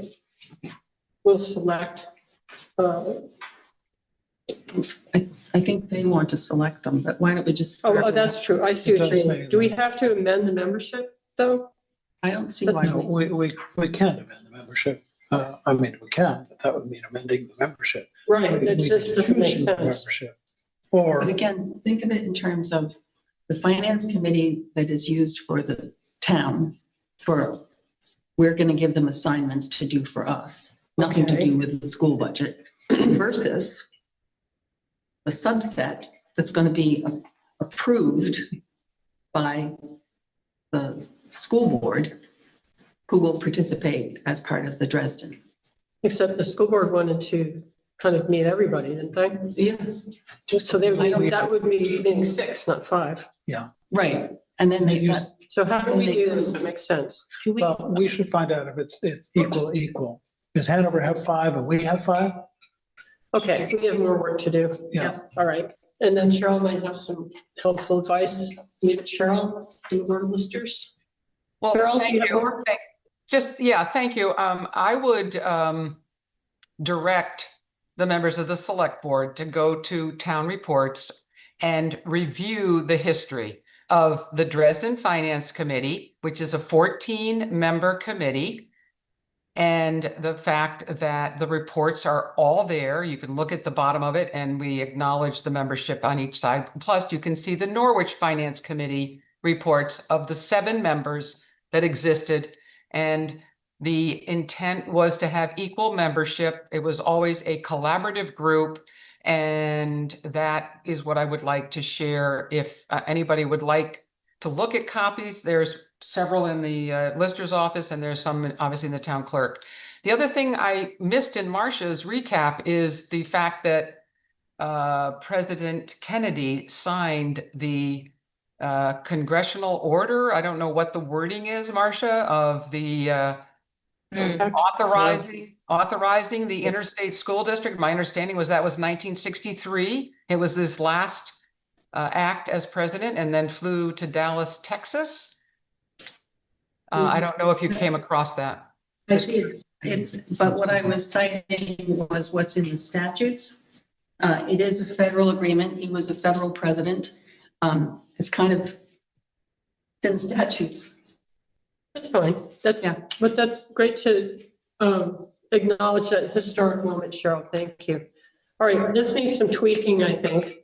So maybe we'll consider this a first read, but I would like to bring it back next meeting so it doesn't get lost. And also so that if we do approve it, the Finance Committee can actually be part of the budget cycle.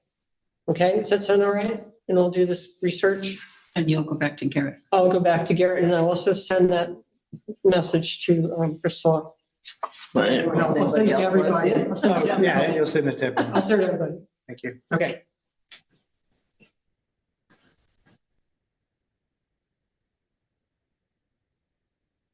Okay. Now we have our town manager report. All right. So this was in the packet. I'm sure everybody got a chance to look at it, and I'll just kind of work through some of this quickly. So as you're aware, we are headed towards the deadline of October 1st for the first installment tax collection. So if you haven't paid your taxes yet, Norwich residents, you have a week. And the audit, the actual formal audit where they come out on site is going to be the next day after the tax collection ends at 4:30. We're going to have auditors here for 2 days. So very impatient are going to have a very busy week next week, and appreciate their hard work on all of this. We've also been working over the last few weeks on doing some preliminary budget work in preparation for kind of getting into the budget cycle here in a month or so. And so we've gotten through, I think, most of our departments on their operating budgets. And this week we're starting to talk about their capital budgets. So we're meeting with department heads and trying to work through that. And so far so good. I think everybody is understanding we are trying to be, frugal and tight with the budgets. And what we didn't mention earlier was the road plowing contract is about $50,000 less, more than that actually. It's lower. So there are places there that we're able to save some significant money through due diligence. Planning department, again, this is kind of coming from my department head meeting, and Stephen just wanted me to let people know that the new bylaws went into effect September 4th. The new forms are up on the website along with some of the new changes that were made. And then he just mentioned that the Planning Commission is currently working on updates to the energy plan specifically, and also it looks like they're working on that utilities and facilities plan. I assume that those would be changes that would be made to the existing Norwich Town Plan from 2020. We are about every 8 years, we're now required by 8 years, it used to be less than that, to update the full municipal plan. So I assume that this is a change that will take effect before 2028, and that we'll have our own process. It's going to be a lot of work of the Planning Commission to update the municipal plan for the full update. The DPW highlights, the 3 FEMA culvert projects are substantially completed. So those were, I think, still a work in progress for the last one at the last meeting. I would also just urge folks, if you haven't already gone out to Hemlock Road to see that work, it's completed now. It really looks great, I think. We got a guardrail that goes all the way along, better drainage, better grading. It looks really nice. And the slope, the slope nailing was successful. It looks really good. It's much more open there. And great for the residents of that room. Yeah, They put up with yeah. a lot. Yeah, and it's going where the old house has been burned down right now. So that looked like it was in the final stages there of getting completed. So yeah, looks nice over there. We did not get a response for the RFP that went out for the Moore Lane Bridge for the milling and the membrane placement. So that isn't completely unexpected due to the time of year trying to go out while people are busy trying to finish up their summer projects. So I think what we will need to do is to reissue that bid in January for spring work in 2026. So that is the plan. We have the document. We might, make some minor tweaks to it, but I think what we have there is pretty substantially completed. And then FEMA reimbursement. So you will notice in the warrant, I'm sure, or the AP warrant, quite a bit of money is going out for the contractors as we've wrapped up these projects and are wrapping up the culvert stuff. We had submitted our second invoice to the state who's holding the FEMA money for roughly $337,000. That came back extremely quickly. We actually have the money in our accounts today. So yeah, they were telling us it might be weeks or months, and it's not, it's days. So that's nice. And probably has to do with, again, credit to Chris and Britta for putting together these very technical requisition forms that are, I assume, being done very correctly because we're not having time going back and forth with questions. So that's all good. Rec department, Memo might be aware of this. There's a Lego First robotics team of 6th to 8th graders that have been down here in Tracy Hall working on, I guess, their projects or starting their projects. So that's really fun to see. He's a coach, huh? I don't know what his title is. I'm a co-coach. Nice, that's great. Yeah. The after-school recreation ARC program is underway. I think according to Bree, that's going well, and that's hosted over at the church next door. Youth soccer games are have started at Huntley Meadow, so that's in progress. As is planning for Halloween, which is a month away. Imagine that. That's the end of summer for sure. So a couple of things going on over the course of that weekend, and the Norwich Woods Walk was the one that is the big draw over at the Mountain Fry, and that's going to be afternoon of Sunday the 26th. Lily wanted me just to mention that there are 20 property tax assessment appeals being held by the BCA. I know there was one BCA meeting already. I think it was there have been 2 already. Okay, so there was another one last week. Last night. Too, I think. Yeah. So those schedules or hearings are going to get scheduled through October 14th, and Lily thought that they would be wrapped up by Thanksgiving. So.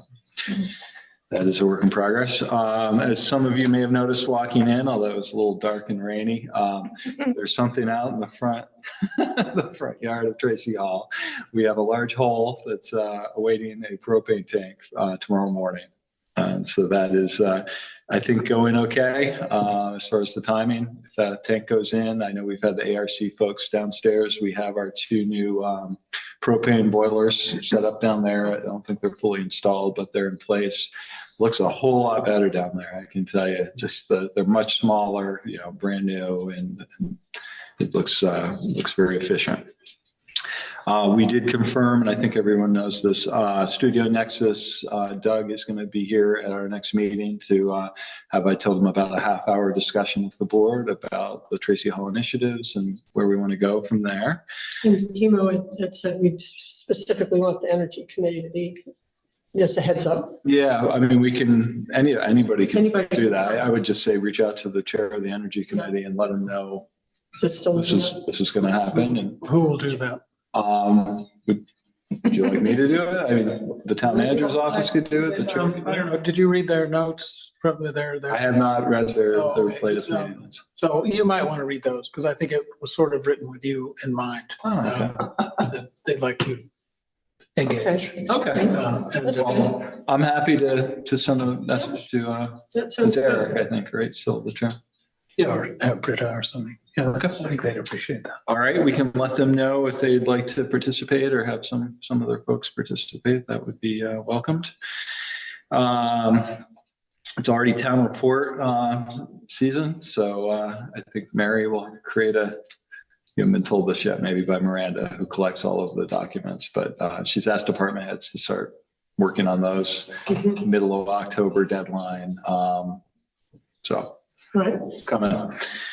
And then I just wanted to let folks know, so Kit Bergen and his family had come in at the last meeting to talk about their request to try to get GMP electrical to their parcel that's currently off grid. So following that, Chris Kaufman and I went out and looked at the site again. And then we talked with, late last week, I talked to a representative of Green Mountain Power. And I also engaged with the SBF to get their advice on, how would we craft an easement that would allow this. So what I think I've concluded is there probably isn't a viable way to get electrical power through poles and wires to that location.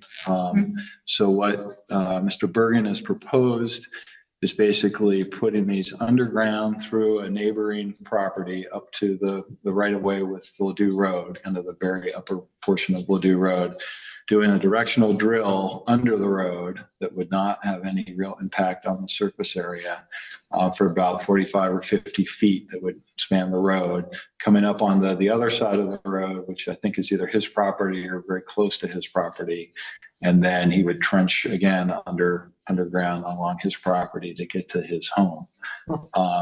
So I think, again, after looking at this again, that's really probably the only viable option They can do it. he has. Okay. I do think, and I was hoping to get some guidance from the attorney about this before our meeting. I think this is going to come back to the select board. I don't think. For approval?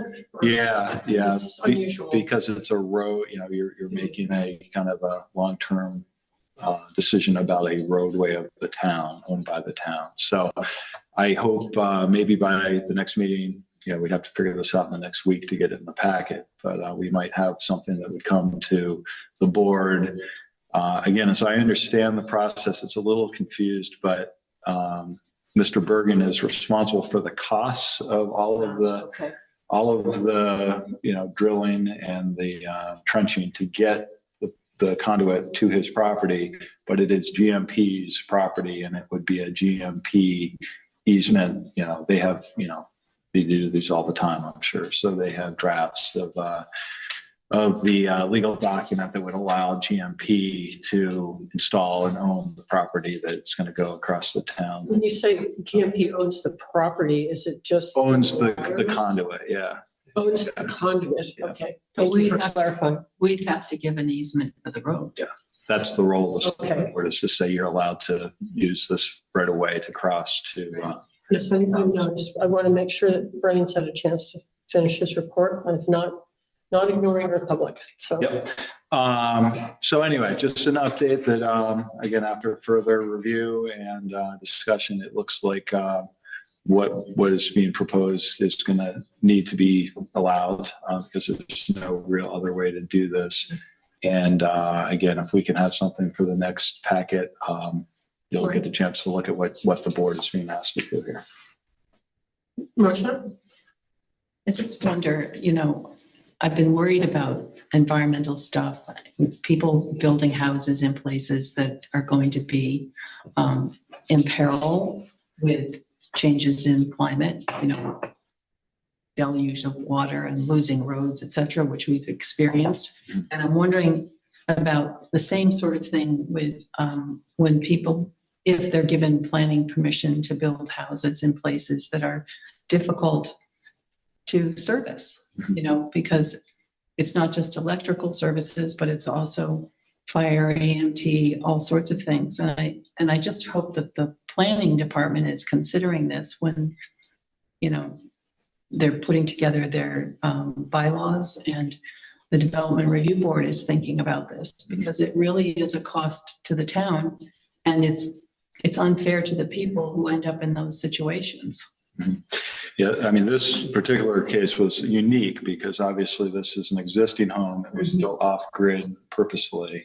And now, you know, lifestyle circumstances have changed to where they want to connect into the power, which makes sense. But yeah, I think in a normal situation where you were issuing a permit, if you were, that would need to be looked at. Okay, questions from the board? Priscilla, did you have one about finance? Oh, Finance I just memo? I didn't want to interrupt you. I keep wanting to make comments. I think it's pretty cool that like the rec department had the Windsor County Forester come to look at invasives at Huntley. Yeah. And I think it's really wonderful that the fire department has 6 recruits in training. Yeah. And sort of sad, but interesting that the police are now having to deal with unhoused and people and encampments, but they seem to be handling it with great sensitivity, which I think is really wonderful. And then when I looked at the finance stuff, I'll skip over some of the things that are probably too pesky. I mean, it looks as though we have a lot of the property taxes in already. Could that possibly be? They were coming in early? I mean, who? Pretty prompt. I mean, looks as though 87.5% of the property tax revenue is in. How much? 87.5%. I don't know unless I'm not reading this correctly, but I wanted to comment about the listers section, because they're at 65% of their annual budget already. And they have spent almost 50% of their wages budget. And I'm not there are several factors at work. They had to do a huge amount of time in the course of the property assessment. I think more time than they ever planned. And then they had, was it 190 grievances, and they had to go through all of those. And now we have 20 or 21 requests to the BCA. And again, the listers have to be present, and It's a lot of time. can go. It's a huge amount of time. So I mean, these are sort of, to me, circumstances beyond their control.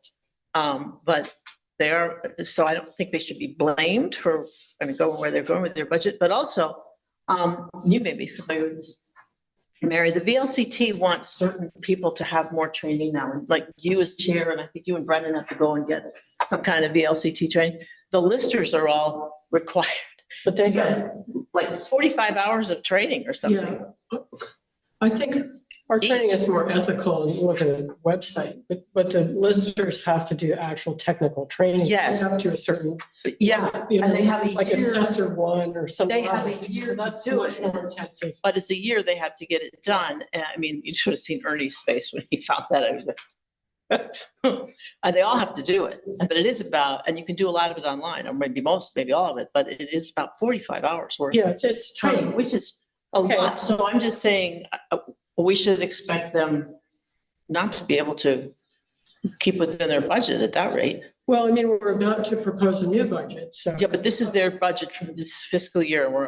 This is coming out of period 2. We got 10 more periods. Well, isn't it true of budgets that you do your best to try to get in the ballpark? Oh, yeah. Sometimes it's under and sometimes it's over. It just depends on what happens. So Yeah, I'm just noticing I'm and not suggesting saying, anybody doesn't get paid. no, I'm just noticing and saying, I don't think they could control this. Right, it was kind of a tsunami, I would call Yeah, it. and also, it looks as though we've already gotten about $400,000 already before what you said we just got at the end of period 2 in FEMA funds. Yeah. So the FEMA money's coming in. Okay, Okay, are there more notes? no, thank you. Okay. Memo? I just had one comment, because the bridge Moore Lane? project is being, Moore Lane Bridge is being Not delayed. Yeah. I left here when we voted on that wondering why the covered bridge solution, which I think would solve the problem, forever without any underlying. Why that was so expensive, it was by far the most expensive. It was the price of a small house. Right. And it made no sense to me. It's a 33-foot span, which is nothing. It's 2 walls and a roof. I mean, minor electricals, no plumbing, no bathrooms, no kitchen. And it was, I don't know, $700,000 or $900,000. And I just wonder if maybe this is a chance for us to ask why that was so expensive, or maybe it's worth looking at again. Because if that turned out to be a cost-effective solution, it could move forward. Well, maybe could we ask Memo just to do a little research there? I don't know. Yeah. Do you want to do, I'm happy to do research. but, and would that offend our town manager if you do research? I mean, he's sort of in charge of structures here, but, and we did decide what we want. We decided what we were gonna do. We spent a lot of time deciding what we were gonna do. We did kind of discuss it a lot, so. Really wouldn't want to go backwards and try to second guess, Right. create new options. Well, That wouldn't prevent you from doing research. I mean, we have 6 months of nothing to be happening, so I thought maybe we could use the time to assess whether we made the right decision. Well, I think probably you could, do that if you, and then, just report back what you find out. That would be great. All right. Matt? I had a more specific question about Moorlane Bridge because it was in the report here. So I did go under there just to see for my own sake, and there's no surface indication on the water that stuff is leaking there. But one thing I did notice was that on the 2 abutments, the side that was closest to Turnpike was like nice and clear. Mm-hmm. And then the one that's closest to Beaver Meadow, had drips. So the question that I had was, I know that we have an ongoing sort of maintenance contract with, is it Clean Harbors. I was curious on what that contract sort of stipulates. I know it's probably taking out sort of the booms and absorbent material and replacing it with new stuff. Yeah. But is it possible that they can clean off the abutment and then repaint it, and then we can at least prevent that stuff from kind of continuing to mobilize when it's warm? I'm getting late into I wasn't here at the beginning of this process. So to be clear, we don't have a contract with Clean Harbors. It's kind of a la carte. We commissioned them to come out, which we did at the end of July. I think you look at both of those abutments. The one to the east is almost pristine right now, and that had all of the boom changed above there, but there's very little indication of anything coming out. I think the west side is probably lower, so you have gravity that's pulling in that direction, which is probably part of that problem. And we could, I think for this year, I think we're past like the heating season that mobilizes this. We were also, I think, very lucky that we've had very little rainfall here over the last month and a half, right? So until yesterday, we really didn't have sustained rain, which I think kind of proves the concept that the water and the heat together are what mobilizes this, this tar mixture to move. I don't think we're going to face that in the next, 8 months, really 6 months, 7 months, until we get to the point where we can make the improvements up above, which would be the milling of the pavement. It would be replacing that really deteriorated wooden sidewalk, and then placing the membrane that's going to keep the water from passing through down into that timber area. And at that point, I think it might make sense to do a full clean of all of the western abutment. Like what they did last time when they did the major clean was they actually had dry ice, and they actually contained it, froze that surface off, scraped it once it was frozen, and collected it. Obviously you have to collect it and remove it from the site. So, and then a repaint. So then we would be able to see, okay, are we going to have more residue that's going to be visible to everybody, anybody that looks down there. Because right now it's a mess. I mean, there's emulsion everywhere. You've seen the photos of it. And definitely there was movement there after the cleaning occurred in July based on some hot weather. But yeah, we continue to do the best we can with the situation. Okay, I've been noticing Peter Orner waiting patiently. I know he's interested in this topic. So Peter, would you like to speak? Thanks, Mary. I just want to say thank you, Brennan, for the it's just a very robust report. There's so many good things happening in town. And I also appreciated Brennan talking to me about this issue personally. So I just want to say that at the onset. But and Brennan knows that I have disagreements with some of the things that he's raising, and I'll just say them now. And I think Chemo's point about the covered bridge, the reason that wasn't ever taken seriously, Chemo, from my point of view, is that the company that you all hired to do this analysis had no interest at all in that particular possible solution, as well as a pedestrian bridge or anything like that. They were pretty focused on trying to solve a problem that hasn't been solved. And what I'm concerned about now is that we are waiting once again, as you said, 6 months. And what's the contingency plan if we can't get this work done? Then we go into another summer, which is something I've been watching happen now it's going on 7 years since I first pointed this out. And I also just want to say this is not a personal thing. This is a pristine water source in our town, in the center of our town, that is being contaminated by petroleum-based chemicals on a continual basis. Now we've stopped it at certain points, but as Matt knows and other guys who've been down there, it is on that bridge, and anytime it rains, not just the heat, but anytime it rains, that stuff ends up in the water, which is a violation of the law. The state has said that a number of times. So my question to you all is are you going to continue to accept the delays? There was a delay getting the bid out because of apparently a problem with Stantec. It wasn't really quite explained, and now we have another delay, and we're gonna hope for the best in January. But I think it is worth suggesting that there may be other ways of handling this problem other than kicking it down the road. And the problem, the solution you guys have all voted on, which now is delayed by 6 months, is unproven. So the reason that the chemicals are on the side, the west side, east side, whichever side, and not the other side, they've never been on the other side. It's always been. So there's been no containment has worked at this point on the other side of the bridge. There was never a lot of issue with that side of the bridge. It was always the side closest to Beaver Meadow.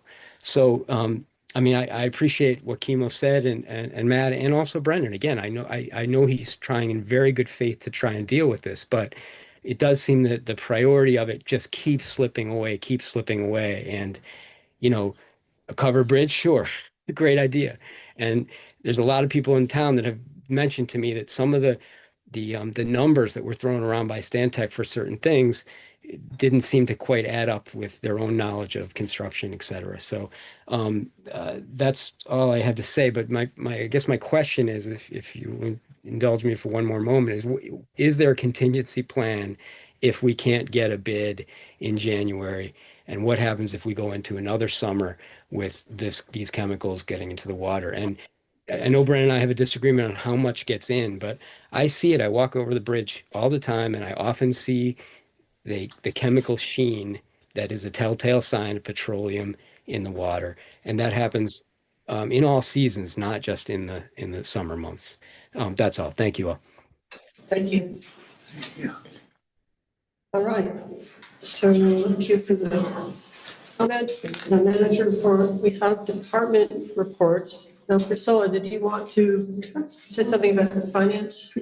Oh, go ahead. Well, yes, no, I mostly said them, but then I realized I had one other note. It looks as though on the balance sheet, we have about $197,000 in delinquent property taxes.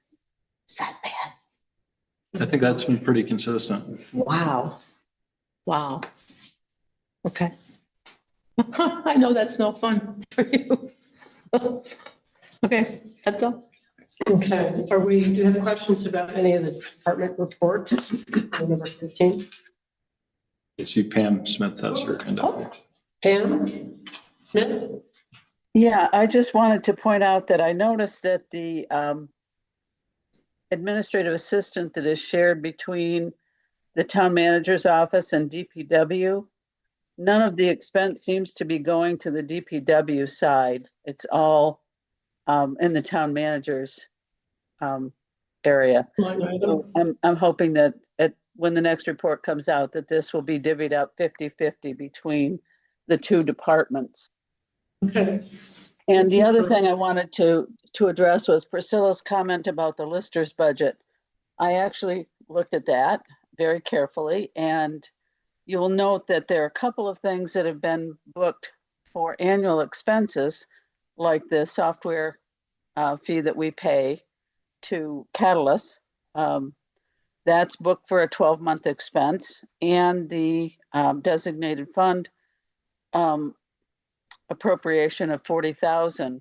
So if we back those off to a 2-month appropriation, we go from a 65.83% of budget to 32.8. Yes, we're above the 16.66 where we should be, but a lot of that is attributable to the work that we had to do in the early months of the fiscal year for the grievance hearings and now the appeal hearings. So I think this will be leveling out as things quiet down, particularly after the middle of October when the appeals are ending. So I just wanted to point out that if we look at the expenses that would be attributable to the first 2 months, the listers are at 32.8% because we have 2 expenses that are annualized. So just wanted to share that with you. Okay, thank you, Pam. Kimo? I just wanted to give a shout out to Debris and the Recreation Department and all of the volunteers who helped make an incredible summer and early fall for everybody in the town. Very good. All right. Item 16, town manager evaluation. Do you want to have a break before we go into that? It's Yes, 29, like a 5-minute break or something? Okay. Break. Oh, can I still stand? Can I still? The recording has stopped. So you can have a break. Yeah, well, I think we're just. We're just gonna have a break. We don't. I'm gonna. Jeez. Look how many steps I've taken today. See, Wow. that's why. It must have been an interesting process to see. I've heard about things like getting frozen with dry ice and then. Yeah, and I didn't see it shipping out myself. or something like that. Or even I've seen it in, it's almost like pressure washing with dry ice. And, it's a mess. Well, they had to, I heard how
evaluation executive session. How do we want to do this? Do we want to start as a board and then invite Brennan in? Yes, that's what I'd like to do at least. And where shall we meet? I like Brendan's office. I like that table. Ask Brennan if he'll invite us back. Yeah, you're welcome to. I don't know if Cheryl's still next door or is that, It's nicer. you like to be around the It office. might be nice here. It's nice out there. Well, that's fine. I'll have to walk you up and unlock it, but I'll leave after that. You'll turn up the heat. You have to, Yeah. like sit outside in the chair or Yeah. something too for a while. It's not gonna seem too friendly, but.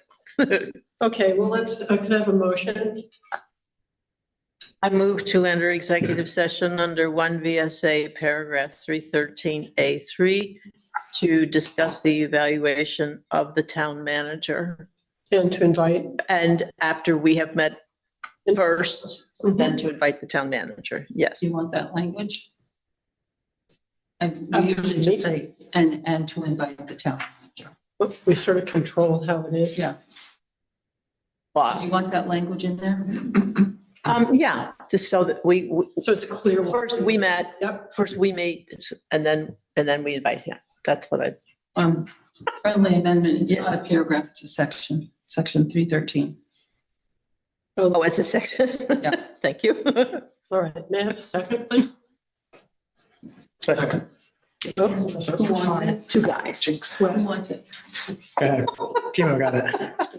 Uh-oh. Okay, we're getting punchy here. Okay. Marcia, how do you vote? Yes. Kimo? Yes. Solon? Yes. And Matt? Yes. And I'm a yes. And time entered, 8:54. So now we can. The recording has stopped.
taker and multitasking, select board member. Yeah, and running. Oh, I'm ready for a vote. Ready? May I have a motion, please? I move to enter public session. In a second. Second. Can I just make a friendly suggestion? Sure. Is it better to say, I move to conclude the executive session previously voted and to enter public session? Is that No, too much. okay? So I Move to enter public session. thank you. And the has been seconded. How do you vote, Marcia? Yes. Yes. Yes. Yes, yes. Yes, and the time is 10:10. Symmetrical. Okay, and I don't think we want to make a statement, except I think we just move on. Right. Well, I think we could just say we've concluded our evaluation with the town manager. Right, That's all we did. okay. So number 17 on our agenda is to approve the minutes. We have a motion for that. I move to approve the minutes for September 10th, 2025 as presented. And Oh, I would like to amend them. okay, But we haven't gotten to that part yet. we haven't gotten that far. Are you willing to go with as amended? He doesn't know the. He doesn't know how they're going to be Doesn't know what it amended, is. so maybe we need to talk about it before we Okay, vote. all right, go ahead. Okay. It's just the packet page, 103 is the first page of the minutes. Under Chair's report, it would be clearer to say that you met with the Norwich Schoolboard Chair, Garrett Palm, and also with Norwich Treasurer, because it almost sounds as though you met with them at the same, Simultaneously? yeah, which I don't think happened. Okay, no, I didn't. So if we could just say as also and also with, Yeah, I would agree with that. I think I had one other thing. No, I didn't. That, Any other suggested changes? If not, I'll need a second oh, I'll second that, as amended. as amended. Okay, I think we're okay on the minutes. So let's do our voting. Marcia, how do you vote? Yes. Kimo? Yes. Solon? Yes. Matt? Yes. I'm a yes. Okay, now we have the warrants. Someone move the warrant article, please, for the warrant. I move to approve AP warrant number 1397 in the amount of $69.50 to be paid from the general fund. AP warrant number 1398 in the amount of $185 to be paid from the general fund. And AP warrant number 1399 in the amount of $963,685.79 from the general fund. Do we have a second? Second. That's our best AP warrant thing yet. From 6950, 963,685. So That's Million. pretty amazing. is there a discussion about the warrants? Yes, Kimo? Well, there was a 300,000 payment to the Norwich School District.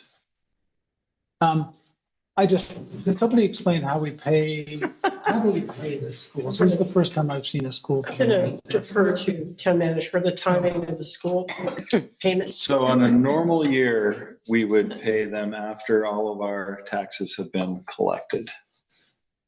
So after the tax deadline, we normally, Usually August, right? it's normally at the end of August. We normally make one payment at the end of collection and then a second payment, which is kind of like anything left over owed to the school in September. So this year, obviously, we missed our deadline, so we're kind of a month behind. So that $300,000 was a partial payment that both Barry and I felt we could sustain from the amounts that we've collected so far. And then after our deadline of next Wednesday, I would assume we'll have another larger payment to the school district, and then maybe even a third after that to complete the first installment. And then when we get to second installment, we have another collection period, obviously, and the final payment out. In February. Yeah. Okay, Yeah. okay, so this is an early, Yeah, we wouldn't normally do that, but we felt like they had requested okay, 300,000 for an early. payment. thanks. Sure. Any other comments about the warrant? If not, Marcia, how do you vote? Yes. And Kimo? Yes, Sean? Yes. Matt? Yes. Yes. Receipt of correspondence. We had the memo from Matt Sweat with the opioid settlement, Valerie Rooney regarding the poor condition of playground gates at Huntley Meadow. That was an email chain between her and Bree Swenson. And notice from Neil Fulton, he's serving out his last, I think the last year of his last 2-year term expires 2026. So we'll need to consider another person to appoint to the Greater Upper Valley Solid Waste District Board of Supervisors. Also, we had correspondence This one? about the speed limit. Okay, that's true. Sorry, Brennan. Reporting back from Brennan about the process for establishing a speed limit, which includes the 85% rule, which I've been familiar with, and then I think 5 or 6 other criteria for determining a speed limit, but also said on dirt roads, without an engineering study, you can't go below 35, which is, Seems crazy. It was good information. That is good information. All right, is there a motion to receive the correspondence? I move to receive all correspondence. Thank you. Is there a second? I'll second it. Let's see, anybody second it? I did, yeah. All right. That was my sigh. Any comments and correspondence? Did we want to lower the speeds? I think that the road in question was, 40. We want to lower it to 35. Maple Hill Road is 40? Or I could be wrong.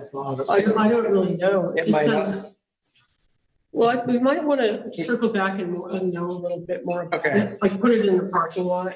Okay, sounds good. It was Maple Hill Road, wasn't it? Yeah, I did go drive there and tried driving the speed limit and it seemed like kind of fast. But maybe it was 35. Okay. All right, so let's vote on the correspondence. So Marcia, how do you vote? Yes. Yes, Sean? Yes. Yeah. Yes. Yes. Okay, let's do one more motion. Yes. Let's make the last motion. I move to adjourn the meeting. Second. Okay, and we have to remember, well, first have to vote. Marcia, how do you vote? Yes. And Kimo? Yes. Priscilla? Yes. Matt? Yes. Yes, and it is 10:18. We do have to sign these warrants. Oh, right. Let's not forget that. Oh, no. We sign the minutes. We are adjourned at 10:18. The recording has stopped. And then